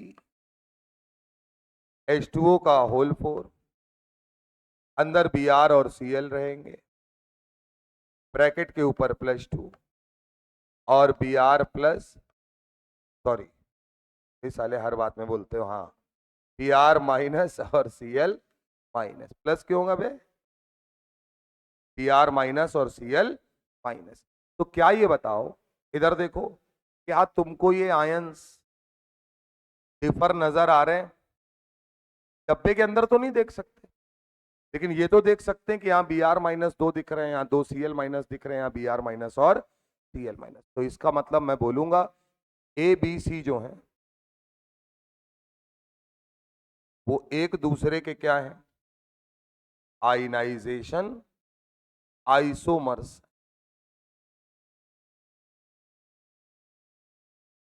बस याद रखना कि हम लोगों ने पहले ही देख लिया है कि मॉलिक्यूलर फॉर्मूला तीनों का सेम है, सिर्फ आयन के चक्कर में नहीं पड़ना है, पहले मॉलिक्यूलर फॉर्मूला सेम होना चाहिए, तभी कोई स्ट्रक्चरल आइसोमेरिज्म शो करेगा, अदरवाइज नहीं करेगा।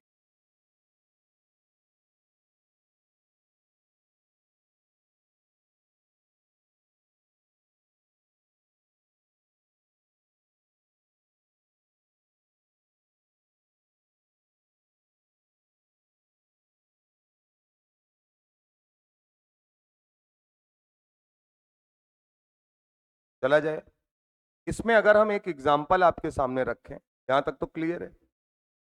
दो सवाल बनेंगे वही, पहला कि कौन सा आइसोमेरिज्म है, वो आसान होता है। दूसरा, कौन आयनाइजेशन आइसोमेरिज्म शो कर सकता है? तो इसका मतलब वही लोग शो कर सकते हैं जिनके अंदर क्या लीगेंड को ऐसा अदला बदली करने का काम हो, बोलो भाई, और साथ में क्या हो, डिफरेंट आयन प्रोड्यूस कर पाए। जैसे एग्जांपल के तौर पे अगर मैं आपके सामने यहां लिखता हूं CO 5 टाइम्स NH3, जो लिखा है मैं एग्जैक्ट वैसा ही लिख के आपको सवाल देता हूं। CO 5 times NH3 dot SO4 और डॉट PR, यानी एक प्रकार का वर्नर कॉम्प्लेक्स, एक प्रकार का वर्नर कॉम्प्लेक्स है जिसके बारे में आपको कोई जानकारी नहीं है। अब आप मुझे बताइए, अगर ये एक वर्नर कॉम्प्लेक्स है तो क्या वर्नर कॉम्प्लेक्स में एक बात पर हम लोग बिल्कुल कंफर्म रहते हैं क्या, कि हम चार्ज निकाल सकते हैं? अमोनिया की वजह से चार्ज कितना आएगा? 0। सल्फेट की वजह से -, और Br की वजह से, तो इसका मतलब कोबाल्ट +3 पर, और कोबाल्ट अगर +3 पर है तो कोऑर्डिनेशन नंबर 6 है, और कोऑर्डिनेशन नंबर अगर इसका 6 है, ये हमने डिफाइन कर लिया, तो जब हम इसका कॉम्प्लेक्स बनाने का काम करेंगे तो हम सबसे पहले अंदर किसको लेते हैं? न्यूट्रल लिगेंड को। आपको याद होना चाहिए, बोलो भैया। अब अगर मैंने CONH3 का होल 5 लिया है तो मैं यहां पर Br ले लेता हूं, तो मैं बाहर क्या लिख दूंगा? SO4। एक दूसरा काम, CONH3 का होल 5, SO4 को लेते समय डरने की जरूरत नहीं है, क्योंकि हम सबको पता है कि SO4 फ्लेक्सीडेंटेट में भी आता है, यानी कि वो मोनोडेंटेट की तरीके भी काम कर सकता है और बाइडेंटेट की तरीके भी। ये एग्जांपल हम लोगों ने वहां पढ़ा था। तो अगर हमने ये दो कॉम्प्लेक्स बनाए, तो अभी के लिए अगर मैं तुमसे बात करूंगा तो ये बात तो बिल्कुल क्लियर है कि जब मैं इसे तोड़ूंगा तो ये +2 और ये -2, यानी सल्फेट आयन दिखेगा। और यहां अगर मैं बात करूंगा तो +1 और Br-। तो क्या मॉलिक्यूलर फॉर्मूला सेम है, बट आयन क्या है, डिफर कर रहे हैं। इसका मतलब मैं बोलूंगा ये कंपाउंड क्या शो कर सकता है? आयनाइजेशन आइसोमेरिज्म कैन शो, ये काम ये कर।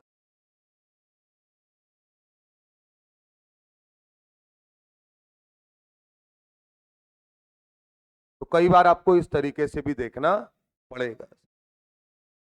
तो ध्यान रखिएगा, इनके आयंस आपस में क्या है, डिफरेंट।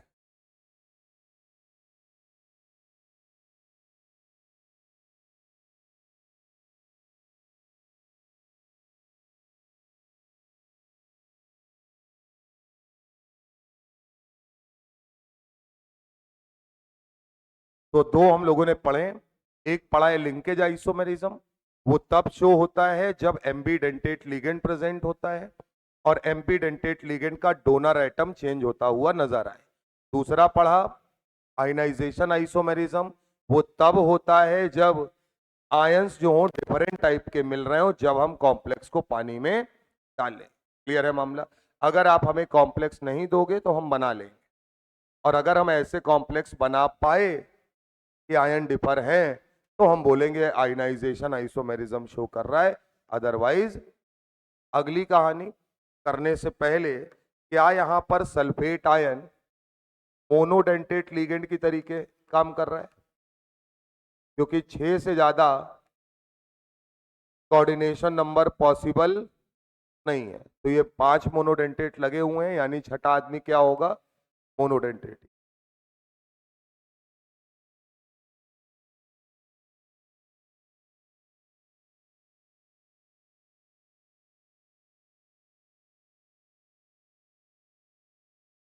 अगला आइसोमेरिज्म है कोऑर्डिनेशन आइसोमेरिज्म।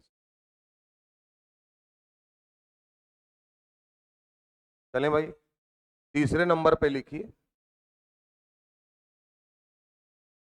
Coordination isomerism. इसका मैं आपको एक जुगाड़ बता सकता हूं। जैसे मैंने आपको लिंकेज वाले का बताया कि एम्बिडेंटेड लिगेंड होगा तो ही आप सोचेंगे, अदरवाइज नहीं सोचेंगे। वैसे ही कोऑर्डिनेशन आइसोमेरिज्म केवल और केवल वही कॉम्प्लेक्स देंगे जिनमें डबल डब्बा होगा। तो यहां लिख लीजिए, केवल डबल डिब्बे वाले ही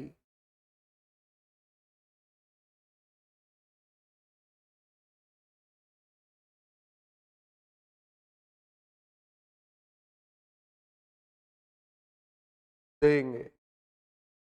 यानी इस प्रकार का आइसोमेरिज्म अगर शो करना है तो क्या नजर आना चाहिए? डबल डब्बा।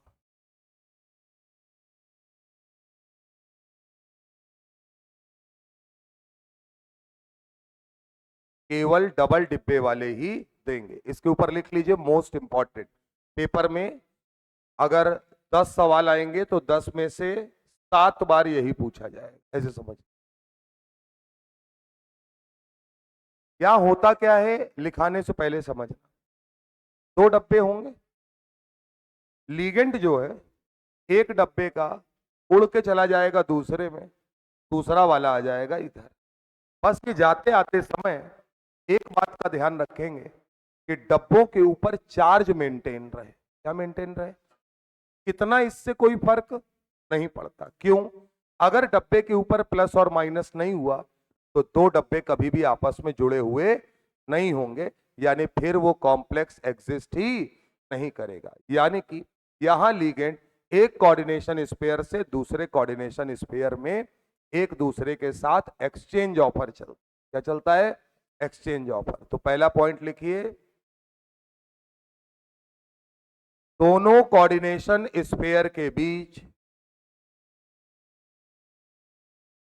दोनों कोऑर्डिनेशन स्पेयर के बीच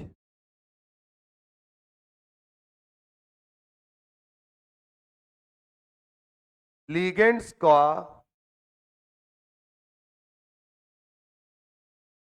एक्सचेंज होना, एक्सचेंज मतलब अदला बदली है, गया है तो कोई आया भी होगा। एक्सचेंज होना, ब्रैकेट में लिखना, पर डब्बों पर अपोजिट चार्ज मेंटेन रहे।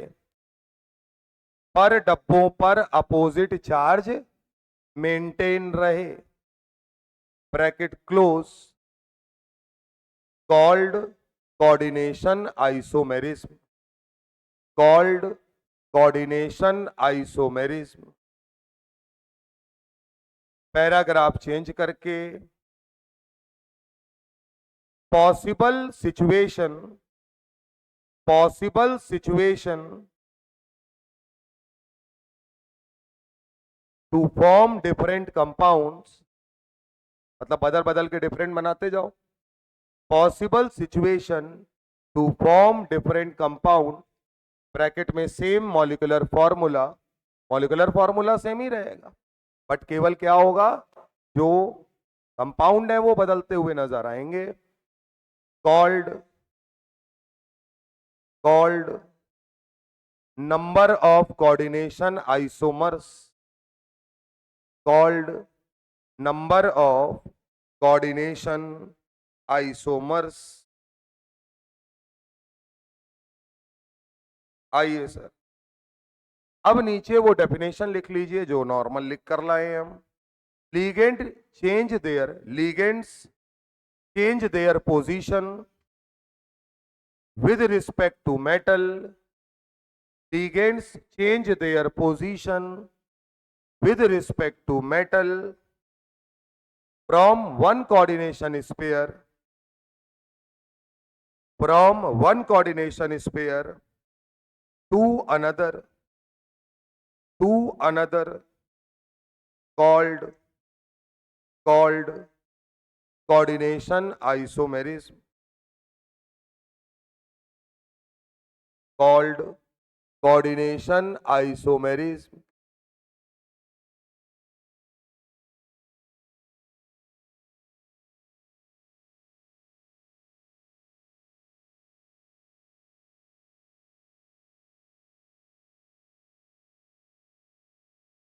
मान लो ये है मामला अपने।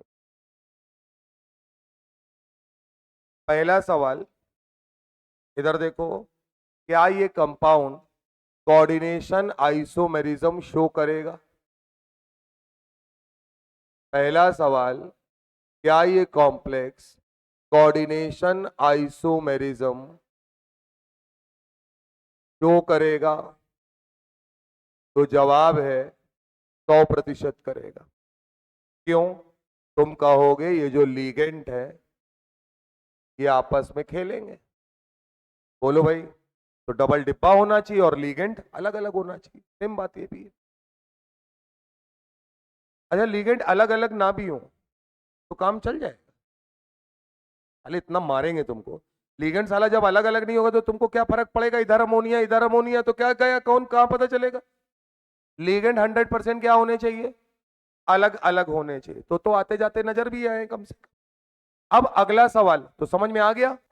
अगला सवाल, कितने कोऑर्डिनेशन आइसोमर बनेंगे? सवाल क्या है? अगर ये कोऑर्डिनेशन आइसोमेरिज्म शो कर रहा है तो कितने कोऑर्डिनेशन आइसोमर्स बनेंगे, उसको काउंट करना। ये संख्या देखो, आइसोमर में जिसका बनाया जाता है उसको लिया जाता है। आइसोमर मतलब हम किसी का क्लोन बना रहे हैं, तो साले जिसका क्लोन बना रहे हैं उसको तो लेना ही पड़ेगा। कि बोतल का बना रहे हैं, आदमी का बना रहे हैं, भेड़ का बना रहे हैं, कि बकरी का बना रहे हैं, तो रेफरेंस तो लेना ही पड़ेगा। तो वैसे ही आइसोमर में पहले उसको भी लेते। तो पहला तो हमारा कंपाउंड यही ले लिया। देखते चलना जरा बात को। ZnH2O का होल 4 और यहां PtCl4। हमको सिर्फ इतना बता दो, Zn के ऊपर चार्ज +2, तो डब्बे के ऊपर चार्ज +2, इस डब्बे के ऊपर चार्ज -2। तो अगर इस पर -2 तो Pt पर ये मामला फिक्स। अब सर हमने क्या किया, धीरे धीरे एक Cl को बुलाया इधर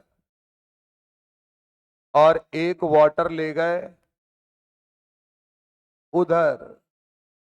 क्यों भैया? अब कहानी सुने रहे ना। आपको ये करते समय ये ध्यान रखना है कि आइसोमर तभी लिया जाएगा जब डब्बे पे प्लस माइनस बरकरार रहे। क्या ये बात तय है कि अब ऑक्सीडेशन नंबर कभी चेंज होने वाला नहीं है? जरा मुझे बताओ, अगर Zn+2 है तो Cl -1 है, यानी डब्बे पर चार्ज +1। यहां आओ, Pt+2 है, Cl -3 है, डब्बे पर -1, यानी ये कंसीडर करें।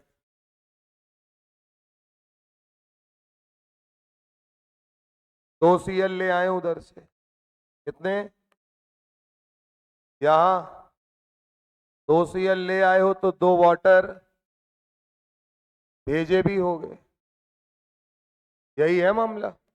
आओ जरा देखो, +2 0, +2 -2, दो Cl का 0, यानी ये दो डब्बे एक दूसरे के संपर्क में नहीं है। इसका मतलब ये हमारा कोऑर्डिनेशन आइसोमर भी नहीं है। बनाते समय केवल ये नहीं कि अदला बदली करते रहे, ये भी ध्यान देना है कि क्या डब्बे पर चार्ज आ रहा है या नहीं आ रहा। अगली कहानी, Zn, तुम्हें रुकना नहीं है, तुम अपने काम पे लगे रहो। 3 Cl, यहां 3 Cl उधर आए हैं तो यहां 3 वाटर आए हो। क्या ये वाला लेंगे? बिल्कुल लेंगे। +2 -2 -3, क्या यहां -1 आ गया? +2 -1, यानी डब्बे पर +1। चार्ज क्या है उससे कोई फर्क नहीं पड़ता। क्या ये एक दूसरे के साथ कनेक्शन में है? हाँ है, प्लस माइनस होना चाहिए, यानी ये हम कंसीडर करेंगे। अगला, सारा माल अंदर, सारे Cl इधर, सारे वाटर उधर। जरा देखो मामला बनता है क्या? Zn+2 है, डब्बे पर -2, Pt+2 है, डब्बे पर +2। तो कितने लिए जाएंगे? 1 2 3 4, यानी कल को कोई पूछेगा तो इसके रिस्पेक्ट में कोऑर्डिनेशन आइसोमर कितने आएंगे? 4। और जिसका बना रहे हो उसे खुद भी गिना जाता है। क्या ये बात समझ में आई आपको कि कौन सा नहीं लेना है? अबे जो चीज पाई नहीं जाती उसको कैसे आइसोमर बना दोगे? ठीक बात है ना?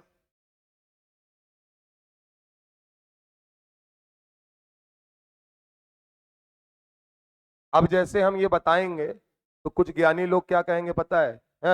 कुछ नहीं है, 4 Cl हैं, 1 2 3 4 बार लाओ, तो इसको भी लेना पड़ेगा, फिर 5 हो जाएगा, फिर निपट जाओगे। तो इसलिए ये ध्यान रख। ठीक बात।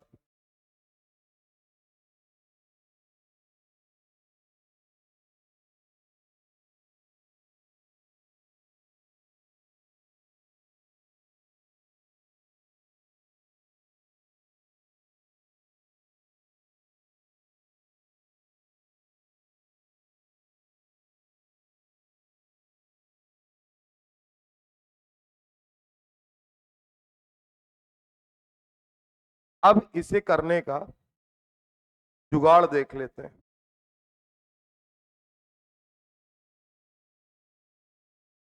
नीचे लिखिएगा नोट करके। अब ये बनाना नहीं पड़ेगा, ये तो हम बार बार थोड़ी बनाएंगे, इतना वहां टाइम नहीं है। डायरेक्ट देखकर सवाल को कैसे सॉल्व करना है उसकी बात करें। अब जो लीगेंट लगे हैं उनके नेचर पर भी निर्भर करे। पहला पॉइंट लिखिए, इफ मोनोडेंटेट लीगेंट प्रेजेंट,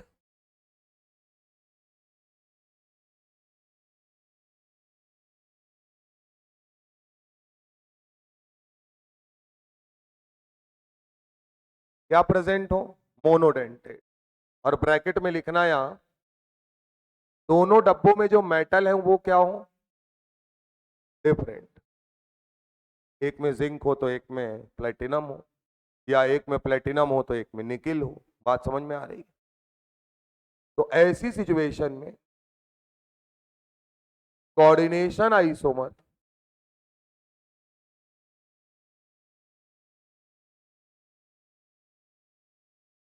बराबर होता है कोऑर्डिनेशन नंबर के। किसके बराबर होता है? कोऑर्डिनेशन नंबर के। यानी सेंट्रल मेटल एटम का जो कोऑर्डिनेशन नंबर होगा उसी के बराबर हो जाए। पीछे वाला एग्जांपल देख लीजिए। क्या सर लीगेंड्स डिफर कर रहे हैं? बोलो यार। क्या मोनोडेंटेट लीगेंड प्रेजेंट है, ऐसे समझो। और क्या सेंट्रल मेटल एटम अलग अलग है?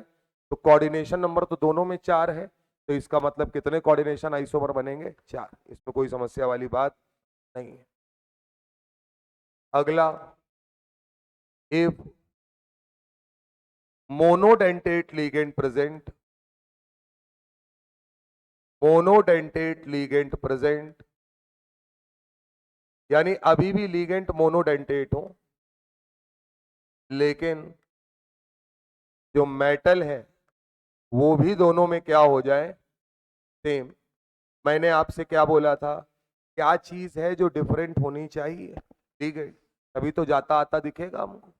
तो मेटल क्या हो गया? दोनों तरफ सेम। उस समय अगर बात की जाए तो कोऑर्डिनेशन आइसोमर की संख्या होती है coordination number divided by 2।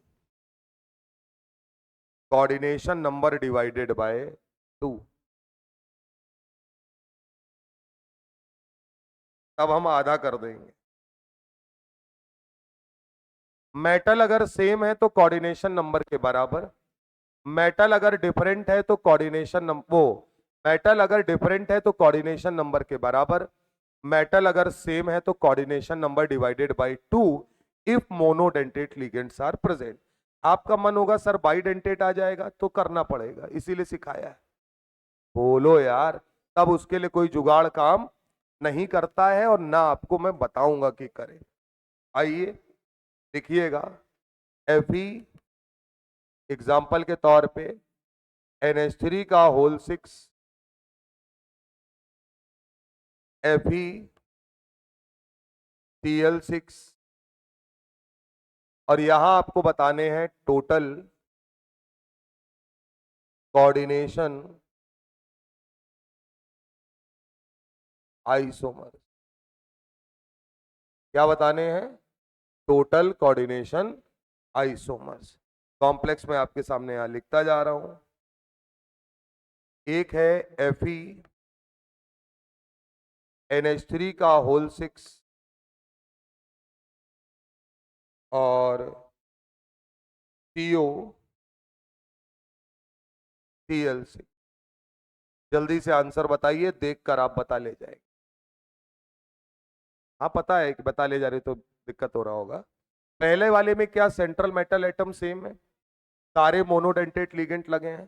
Coordination number दोनों में क्या है? 6 ही है, सेम है तो 6 ही है। तो आंसर होगा 6/2, यानी कि 3। क्या सारे मोनोडेंटेट लिगेंड हैं लेकिन मेटल डिफरेंट है? कोऑर्डिनेशन नंबर कितना है? 6, यानी आंसर क्या होगा? क्लियर है मामला?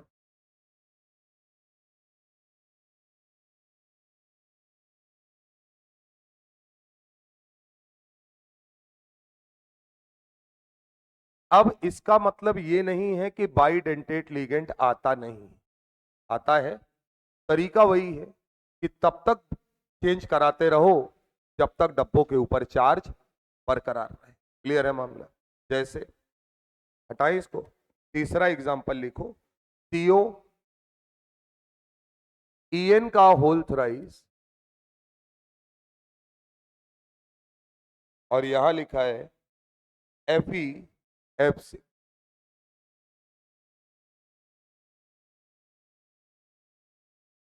और पूछा वही जा रहा है, टोटल कोऑर्डिनेशन आइसोमर कितने?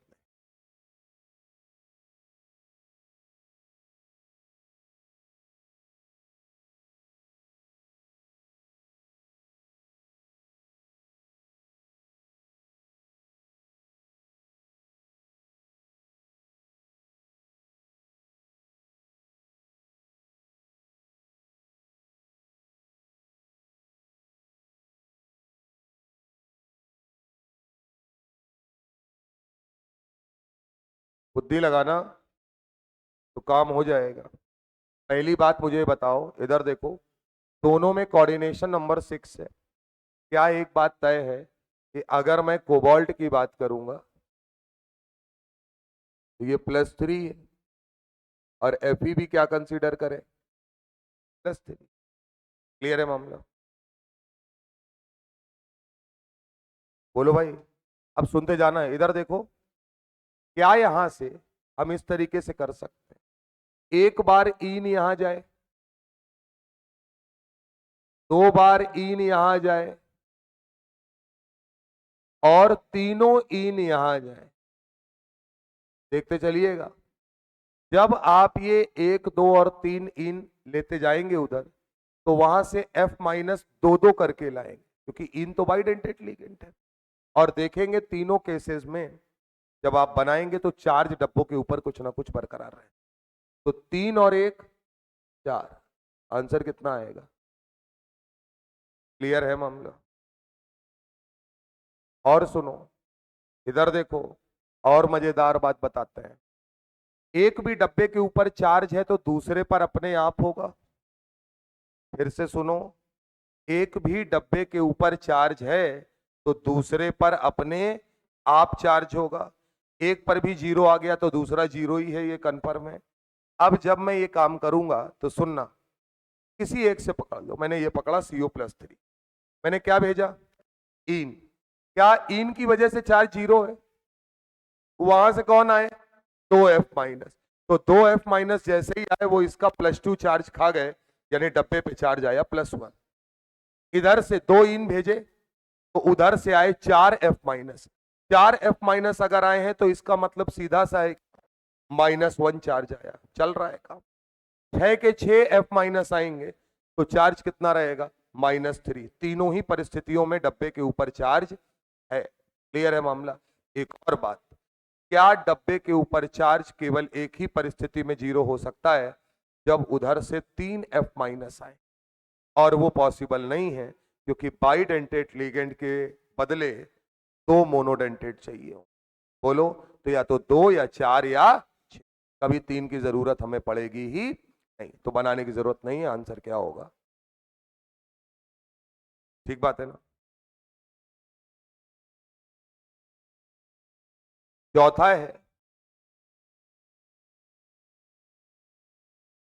Hydrated isomerism.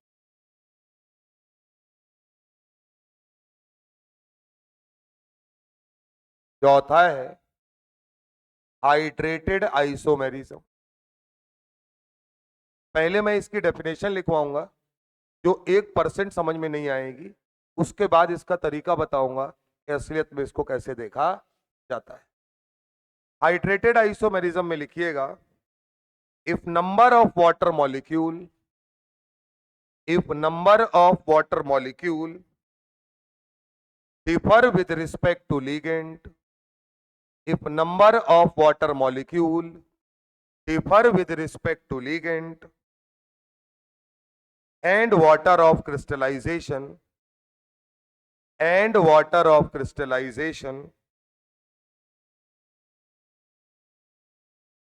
called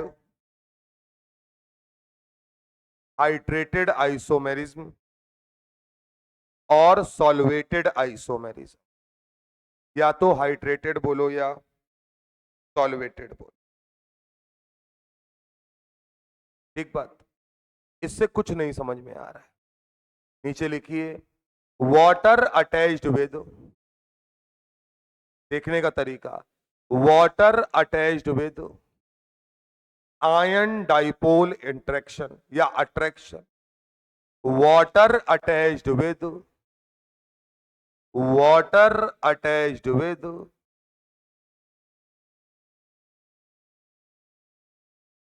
ion dipole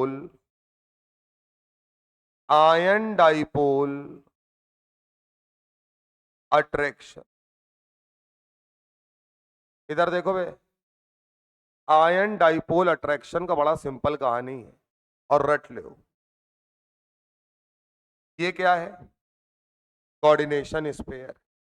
इसके बाहर वाटर होना चाहिए। क्या होना चाहिए? वाटर होना चाहिए।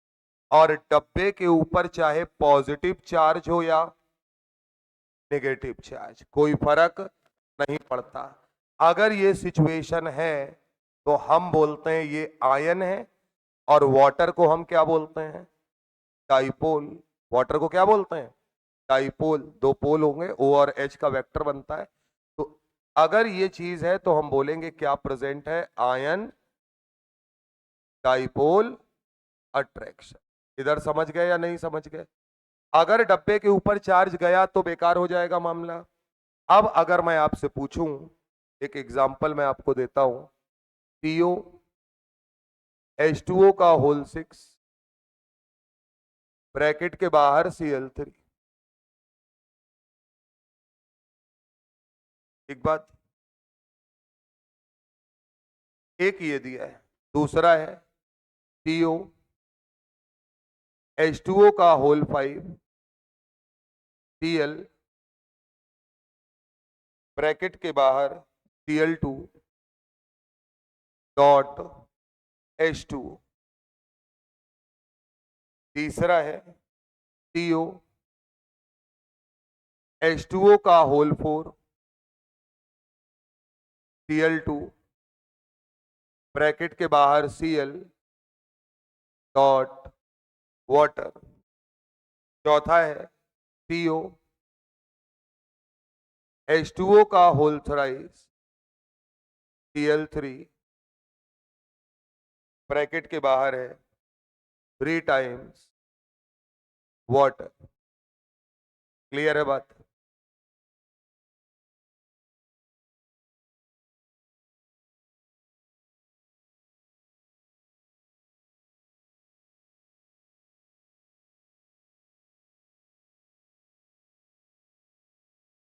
अब समझना, ये सवाल है, ये जो लिखा है ये सवाल है।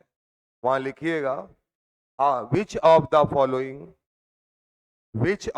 Following are hydrated isomer of this compound इस कंपाउंड के हाइड्रेटेड आइसोमर कौन कौन है। तो ये तो लेना ही पड़ेगा। बोलो सर, अब मुझे बताओ ये है या नहीं है। तो क्या है, वाटर, और डब्बे के ऊपर चार्ज क्या है, +2। तो इसका मतलब ये आंसर में आएगा। ये वाटर है, डब्बे के ऊपर क्या चार्ज है, +1। ये वाटर है, डब्बे के ऊपर क्या चार्ज है, 0। काउंटर आयन ही नहीं है भाई। इसका मतलब ये इसका हाइड्रेटेड आइसोमर नहीं है। तो आंसर में क्या लिखा जाएगा, 3, क्योंकि उसको भी कंसीडर करते हैं ना जो सवाल होता है। तो जब भी आपको इस तरीके से कोई दिया जाए और कहा जाए कि बनाओ, तो आप ऑल पॉसिबल बना लोगे, लेकिन बस ध्यान रखना कि जहां जहां पर भी न्यूट्रल कॉम्प्लेक्स हो गया वहां पर वो उसका हाइड्रेटेड आइसोमर नहीं कहलाएगा। इतना सर आपको कोऑर्डिनेशन कंपाउंड में पता होना चाहिए। शीट आप आराम से लगा लें। कल की क्लास के बारे में बताइए, कितने लोग आएंगे, आओगे, ठीक है। तो कल हम स्टार्ट कर देंगे केमिकल काइनेटिक्स। बोलो, ऑर्गेनिक पढ़ा दें कल, बोलो।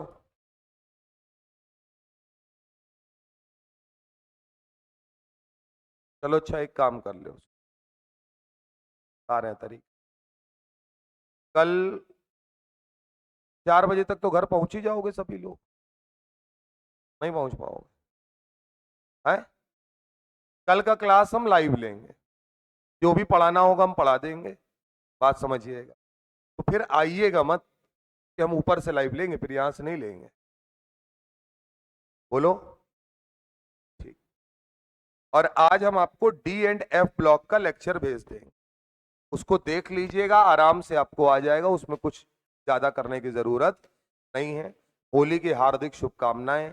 ईश्वर करे कि आपके सारे पाप नष्ट हो जाएं, जो भी आपने उल्टा सीधा भुगत रहे हैं इस साल के बाद, मतलब इस पर्व के बाद आप उसे भुगतें नहीं, एक अच्छे डॉक्टर बन जाएं, देश के काम आए और उससे पहले अपने काम।